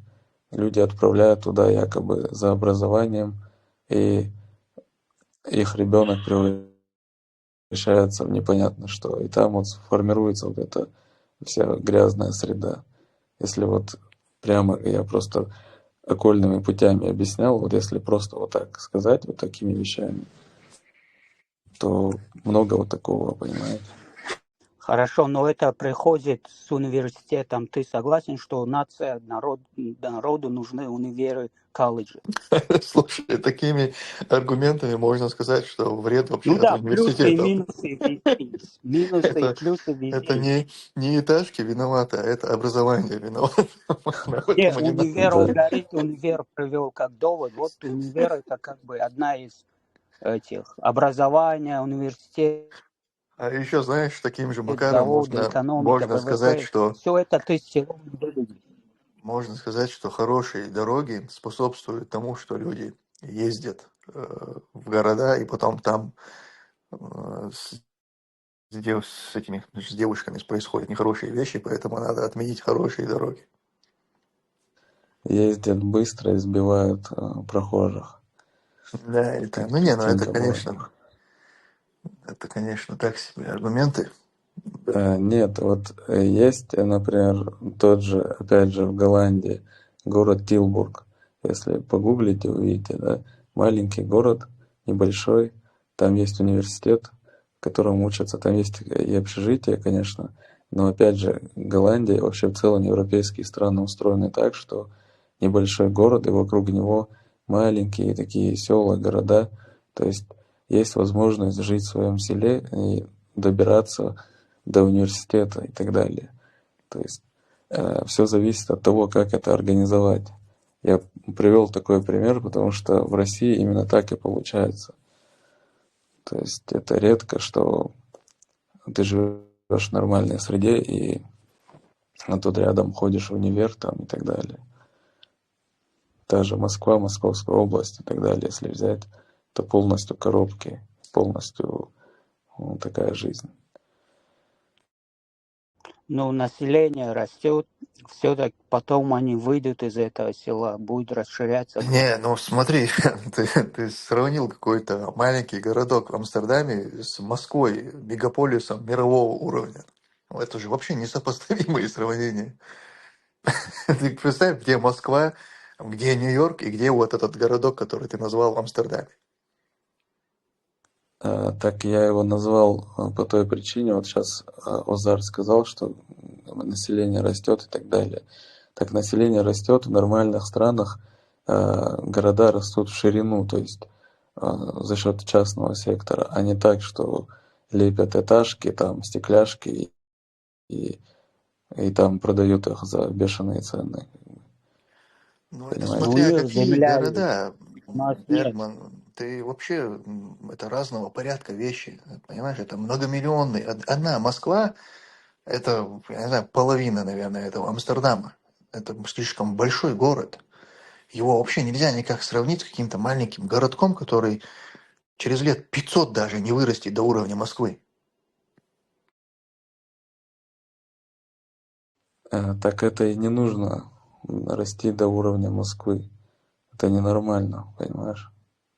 Ну, это, не знаю, что в твоем понимании нормально, но это неизбежно. То есть города, которые притягивают к себе за счет того, что они являются такими экономическими центрами, и они становятся огромными. И тут хочешь, не хочешь, это будет. И частного... Там, конечно, будет частный сектор, но всех в частный сектор поселить невозможно. Там официально, 12, что ли, миллионов. Там, ну, представляешь себе, это, можно сказать, город, страна. Так это город ошибка, понимаешь? Там просто ошибка на ошибке. То есть это в целом, ну, паразитирование просто. Поэтому, ну, тут как бы Москва это вообще и Нью-Йорк тоже. То есть там люди не живут нормально. Это, ну, просто как бы вредительство, членовредительство, как говорится. Вот. Ну, что мы Возьми имеем в виду просто, под нормальным? Я не знаю, что вот ты имеешь в смотри, виду. пример, возьми Франкфурт, город Франкфурт, да, экономическая столица Германии. Если ты побываешь во Франкфурте, в самом центре, ты увидишь наркоманов, там, спидозников и всякую нечисть, и вот эти стекляшки, панельки, вот эти не панельки, а эти небоскребы. Ну, то есть это нормально, там, экономический центр, офисы и так далее. Но вокруг там дома, то есть максимум там 3-4 этажа, частные дома тоже и так далее. То есть такое бывает, как спальные районы, как там называют. То есть, ну, как бы есть и это, и вокруг такая нормальная, размеренная жизнь. Как бы, понимаешь, то есть не обязательно, как в Москве, вот это все, что происходило. Это, ну, ненормально. И город может быть большим, развитым. Для этого не обязательно, чтобы везде были эти коробки и там какая-то ненормальная жизнь. Но это попытка решить проблему, неизбежный процесс. Как ты решишь увеличение населения? Как ты будешь село защитишь от этого? Смотри, Франкфурт на Майне, который ты привел, это опять-таки не город уровня Москвы. В Франкфурте население даже не миллион. Ты сравниваешь несравнимые вещи. Но если ты так говоришь, там есть вот и это, есть и то, да в Москве тоже есть и то, и это. Вообще, если у тебя какой-то претензии к Москве, Москва сам по себе город очень четкий. Я знаю, жил ты там, бывал ты в Москве. Ну, Это бывал, да. В чем он четкий? как город, это очень крутой и четкий город. Там вообще вопросов к Москве нет. И Москва, и Питер – это современные, очень такие классные города. Просто с возрастом тебе, конечно, не Да, совсем я по уже кайфу, постарел, допустим. мне надо пчел разводить. Ну да, я тоже сейчас, например, для меня шумные большие города – это ну, не то. Я тоже хочу дом, спокойное место, там, чтобы город был в доступности, можно было на машине поехать, но в самом городе в шуме жить не хочется. Например, лет 20 назад я этого не хотел, и мне наоборот, меня привлекала жизнь в крупном городе. И Москва в этом плане очень как бы привлекала. Ну да, спальные районы Москвы, там как бы там есть все свои эти. Ну, понимаете, Германия тоже может сделать такой город. Она просто не позволяет таким городам формироваться. Вот и все. В России просто это неконтролируемые процессы, ну, были или какой-то отрезок времени получилось так. Поэтому тут как бы опять же вот эти застройки и так далее. Ну кто сидит сейчас в России и там думает, типа, это не построим. Мы же прекрасно знаем, как там происходит знакомство, там сям, где надо, занес и построил там свою этажку, продал квартиру. А то, Но что это там уже будет. вопрос коррупции. А сама концепция города, в принципе, неплохая. Короче, по итогу, что я хочу сказать, где это все контролируется, мы можем вот наглядно посмотреть, как это выглядит по-нормальному. А Россия это вообще не пример, то есть это наоборот негативный пример. Тут мы не можем сказать, что они вот сели и решили, что вот так будет. Это просто хаос, ну, то есть хаотично все это сформировано. Где-то коммунисты, где-то там при перестройке еще что-то. Короче, бардак. Ну, я помню немного Союз. Мне, в принципе, претензий не было. Жили в этажке, там, летом ехал на Памир. Вроде нормально было, мне нравилось. Что нравилось, не понял. Ну, говорят, что вот жизнь в советское время была очень плохо, этажки, подъезд. Все мы росли в этих этажках, подъездах, улицы, школы. Мы как бы невыносимо не было. Нормально жили. Все, услышал тебя. В общем, я понял, нужно жить в Швеции, а пенсионировать в Швейцарии. Нет, пенсионировать в Памире. Да, туда тоже особенно. Ну, после того, как убрать этих местных церковь, может, тогда можно.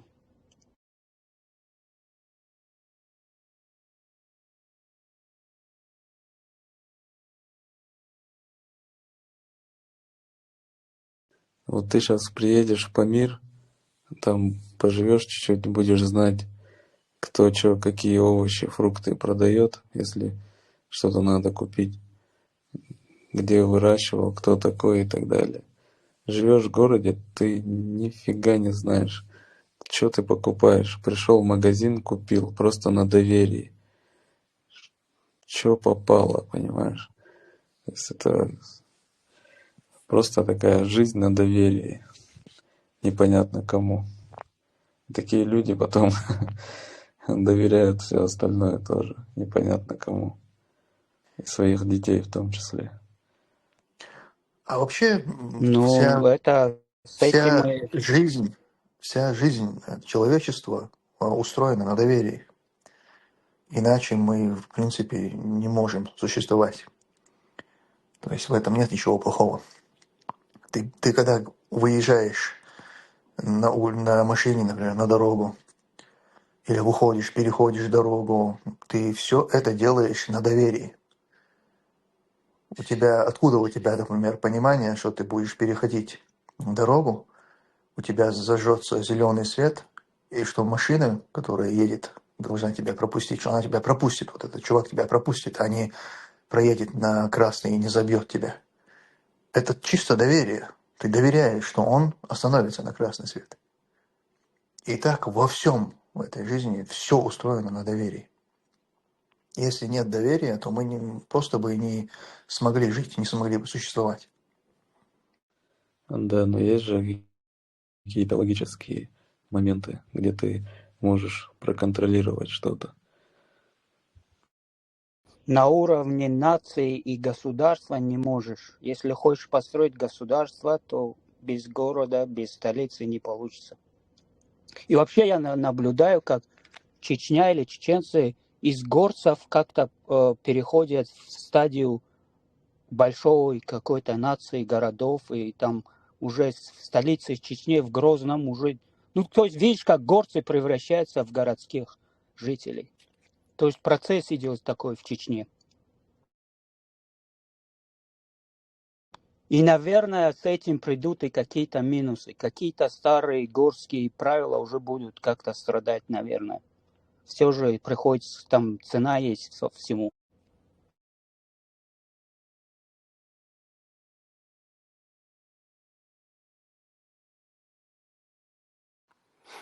Ну вот Бергман не хочет в городского превратиться. Он из горца стал Бергманом. Видишь, он отказывается городским быть. На самом деле, просто в государстве должна быть возможность для каждого. Вот кто хочет жить в селе, пожалуйста, для тебя село, хочешь жить в городе, вот город. Все это должно быть. И из-за там ненависти к стране, ну, не признавать каких-то очевидных моментов. То есть вот мы не любим Россию, теперь давайте все, что там есть, города, все это плохо, плохо. Ну, нет, на самом деле это тоже как бы неправильный подход. Потому что Москва как город, он на самом деле очень классный. Ну, мне интересно, что в нем классного, по твоему мнению? Ну, ты знаешь, его, если сравнить Москву вот с любой там европейской столицей, то Москва это прям реально город, это мегаполис. Ни одна вот эта европейская столица не сравнится с Москвой в плане города, в плане метро, в плане понятности, в плане улиц, развязок. Это очень как бы мощный город.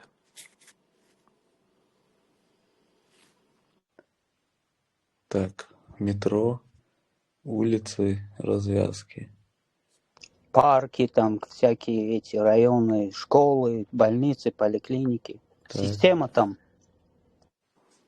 Не, я вот про больницы, поликлиники не, это я здесь не говорю, не, потому что здравоохранение, это понятно, это вообще другой уровень. Но я имею в виду, вот ты просто сам город, ощущения бывают твои, ты приехал, ты прошелся по нему, ты поездил по нему, ты в метро спустился, ты его как бы оценил, его масштабы этого города.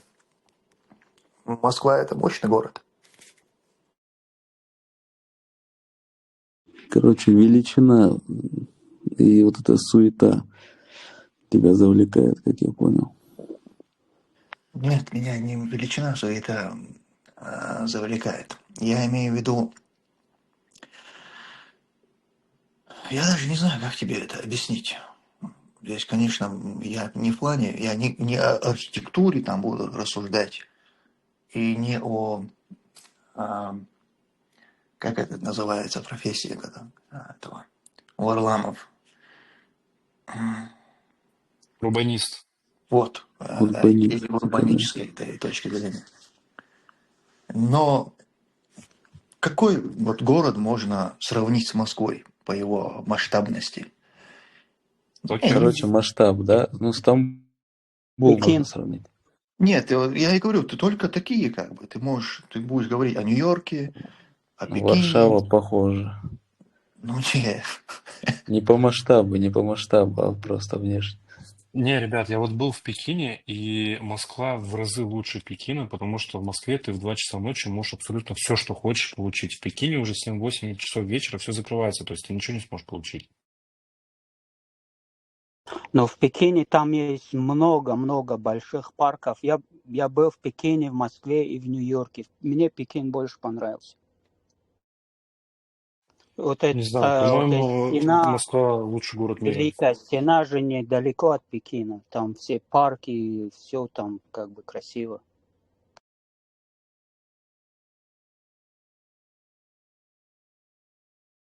Нью-Йорк вообще грязный, а так Москва, первый для меня лично Пекин, Москва, потом Нью-Йорк.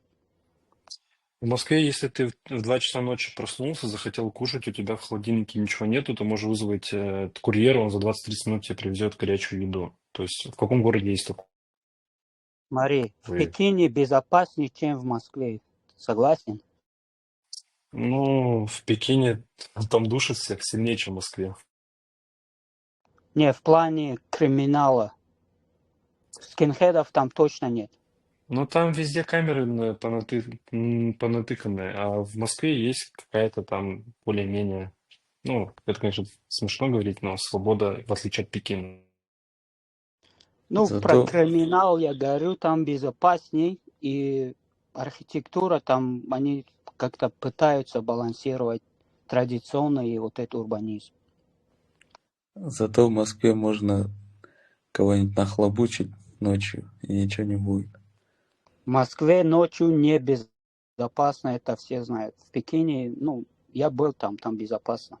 А чё они тогда в Дубай ездят отдыхать, а не в Москву? Кто? Пекинцы? Ну, Москвичи. любители отдыхать.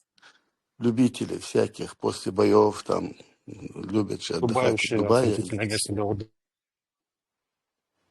В Еще Дубае самое отели просто любимое, комфортнее. Вот смотрите, Дубай еще, по городам, если вот что-то сопоставимое с Москвой и Европе взять, вот Париж. Париж, да, его можно вполне сравнить с Москвой. И это приблизительно вот такого же уровня, как бы огромный город с таким же количеством населения. нет, я слышал, там запах есть, правда? Где? В Париже, типа, запах мочи или В что-то метро, такое. говорят, если я не знаю, я не спускался в метро. Запах денег. Но так сам по себе как бы город по масштабу сопоставим, наверное, с Москвой. Но больше я не знаю. Там Берлин ты не можешь его как бы...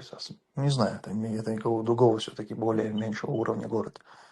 Лондон тоже большой город, Лондон, мегаполис. я там не был, правда, в Лондоне, но Лондон тоже, да, говорят, такой же приблизительно огромный город. Лондончане, отзовитесь. Ну, Лондон, А, как ты, Бергман, любишь, он кроме центра города, он весь двухэтажный, он как село дальше идет. Большая часть. Берлин тоже такой. И Франкфурт такой. Но это нормально, я считаю. А Но Париж, есть как и связь. все города Франции, там не метро грязное, там слишком много собак и бездомных людей с этими собаками. Если ты ходишь по этим улицам, где их много, то нужно просто под ноги смотреть, чтобы не наткнуться на мину. Но так, чтобы сильного запаха тоже. Ну, если на мину наткнешься, то запах тебя будет преследовать, конечно. Кстати, вот в Кёльне еще запах мочи и марихуаны постоянно тебя преследует. С бомжами вместе. В общем, есть связь. Там, где город есть, там экономика. То есть, А Бергман, теперь, то, что за- ты говоришь, это индивидуально. На нацию это не а теперь прокатит. зайдите в московское метро. Есть там какой-то запах или нет? Не, вот, кстати, по московскому Смотря метро где. я скажу, это из тех метро, что я встречал в своей жизни, это самое понятное, интуитивно понятное метро. Одно из самых таких масштабных, наверное. Как бы очень большая сеть этого метрополитена. И А ты в поезда, Стамбуле конечно, там ездил на метро? нет. Когда я в Москве метро спускался, там, ну, эти поезда были старые. Я не знаю, сейчас они их поменяли или нет. Если в целом эти поезда им обновить, если еще не обновили, то к метро вопросов не было. И Москва, чем мне Москва нравилась, почему я всегда отдавал предпочтение Москве перед Питером, это его просторность города.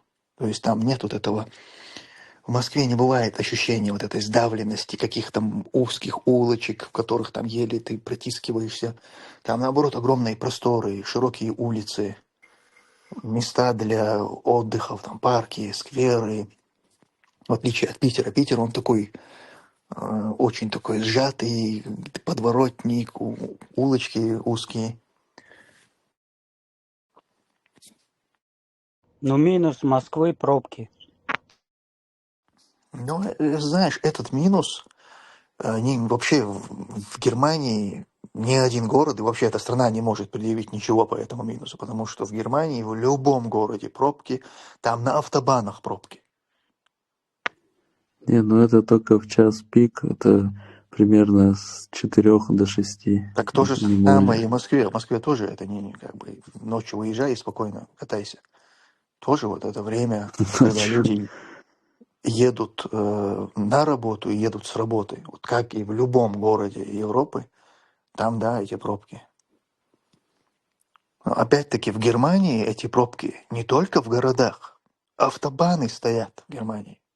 Ну так автобан это и есть основное. Ну почему ездят в Германии? В городах-то что там? Шаг вправо, шаг влево. Ну, Города соответственно, я говорю, это, компактные. да, конечно, пробки это минус, но здесь никто не сможет предъявить. В любом крупном городе европейском те же самые пробки. Хотя эти города гораздо меньше Москвы. Ну ты же понимаешь, в Москве сколько всяких наркоманов, проституток, не знаю, извращенцев, всякой грязи. Ну, я не знаю, я бы не И хотел. это какое отношение имеет к городу? Ну, как это формирует такая среда определенная, она формирует такое. Да, а что ты Ну, предлагаешь? я вообще-то это не подразумевал, когда мы город оценивали. Но поверь мне, Я если ты понял, думаешь, но что я таких людей в Париже, ты думаешь меньше? в Париже их валом, понятное дело. А Париж тоже такая. Париж, Берлин, Амстердам, это крупные города, они все рассадники от этого всего. Ну, значит, что ж, опять-таки нельзя ничего предъявить отдельно Москве за это. Нет, Москва это Не, современный, крупный, европейский во всем вот понимании этого слова город. Вообще во всех странах но Европы опять же, мужчины ходят с веревками, чтобы телефон не украли. В Москве такого нету. в Не, ну Германии это такого тоже нету, это это точно. преувеличение. Да нигде. Это вон в Барселоне говорят, это принято. А так В Англии тоже. это сильное преувеличение. В Не, Англии просто В в Москве Англии ты не это вырывают, представишь такое. говорят. Ну, реально вот такого риска ты где-то в Ютубе можешь увидеть, что вот из рук вырывает. Но реального риска я вот из европейских городов, кроме Марселя, нигде не видел, чтобы такую картину можно... Вот Марсель более или менее вот считается больше там криминала. В других городах нету реально, ну, чтобы люди с веревками ходили, даже в Марселе нету. Нету такого, Не знаю, мой дядя, короче, чтобы когда у был... человека была такая опасность. Мой дядя, когда был в Париже, у него просто из кармана 300 евро украли. Ну, такие примеры тебе и про Москву люди расскажут. Что там украли, что-то сделали. Ну, Ну да, в Париже я не слышал, если честно. полно таких историй. Ты что думаешь, в Москве никого никогда не грабят, ничего не В воруют? Москве расчленяют еще. Неужели в Не, ну Москве это не так появились систематично. мошенники? даже в селе грабят. Послушайте, в Москве с белорусского вокзала средь бела дня чувака забрасывают в багажник представительского внедорожника и забирают. Вы На тут СВО Это забирают. другое, это вы тут другое. Это не вы деньги тут о украсть с кармана. телефонах рассуждаете. Не, если кроме шуток, то в Париже воруют ли, да, там реально как бы в тех местах, где скопление людей, ну, ты можешь нарваться. Но это большое преувеличение, что там что-то надо себя завязать там и так далее. В Барселоне тоже, говорят, есть такая опасность, что могут своровать. Я, правда, не был сам, не знаю. Но там, Берлин или, я не знаю, многие города Германии, где я был, там, тот же Брюссель, Амстердам, ну нет. Всегда, конечно, можно нарваться, может, у кого-то что-то там украдут. Но прям такой вот опасности нет. Ну и большой плюс этих европейских городов. Ты можешь идти по улочкам и чувствовать запах марихуаны В Москве такое не почувствуешь. На халяву, можно. Такая ностальгия берет. И даже покупать не надо. Нет, действительно, в самых таких грязных закоулках европейских городов вот, там может быть мусор раскидан, могут быть бездомные. Но такой реальной угрозой, которую ты можешь вот в этих всяких там ютубах или еще где-то, ты это можешь видеть, но реальная угроза в жизни человека в самых вот этих криминальных, грязных районах, он не чувствует от людей угрозы. Нету такого. Нету. Вот то, что я вижу, например, где-то вот в Америке бывают какие-то кварталы, где могут, например, там прохожему нож приставить, там кошелек попросить. Таких кварталов в европейских городах нету. Ну, велосипед могут украсть. Что-то ты, если сумку оставишь, украсть могут, реально. Но забрать, угрожать, придираться к прохожему, такого криминала нету здесь. Ну Такого и не в бывает здесь. Америке зато со стволом можно ходить. Да, кстати, вот Если велосипед чё. угнать, это вообще частая история здесь. Мне кажется, во всех европейских городах эта проблема существует. Велики, если ты там не позаботишься о его пристегивании, там, в общем, какие-то меры безопасности не будешь соблюдать, его унесут вообще без проблем. У меня недавно была ситуация, когда припаркованный велик украли, то есть его не пристегнули к этой теме. И, в общем, украли, это подростковый велосипед. А потом на следующий день привезли и подбросили. Бросили и уехали. Убежали, точнее. История закончилась хэппи-эндом, но в целом, видимо, кто-то проходил, кто-то из тоже, видимо, подростков, увидел, что велик не пристегнут, решил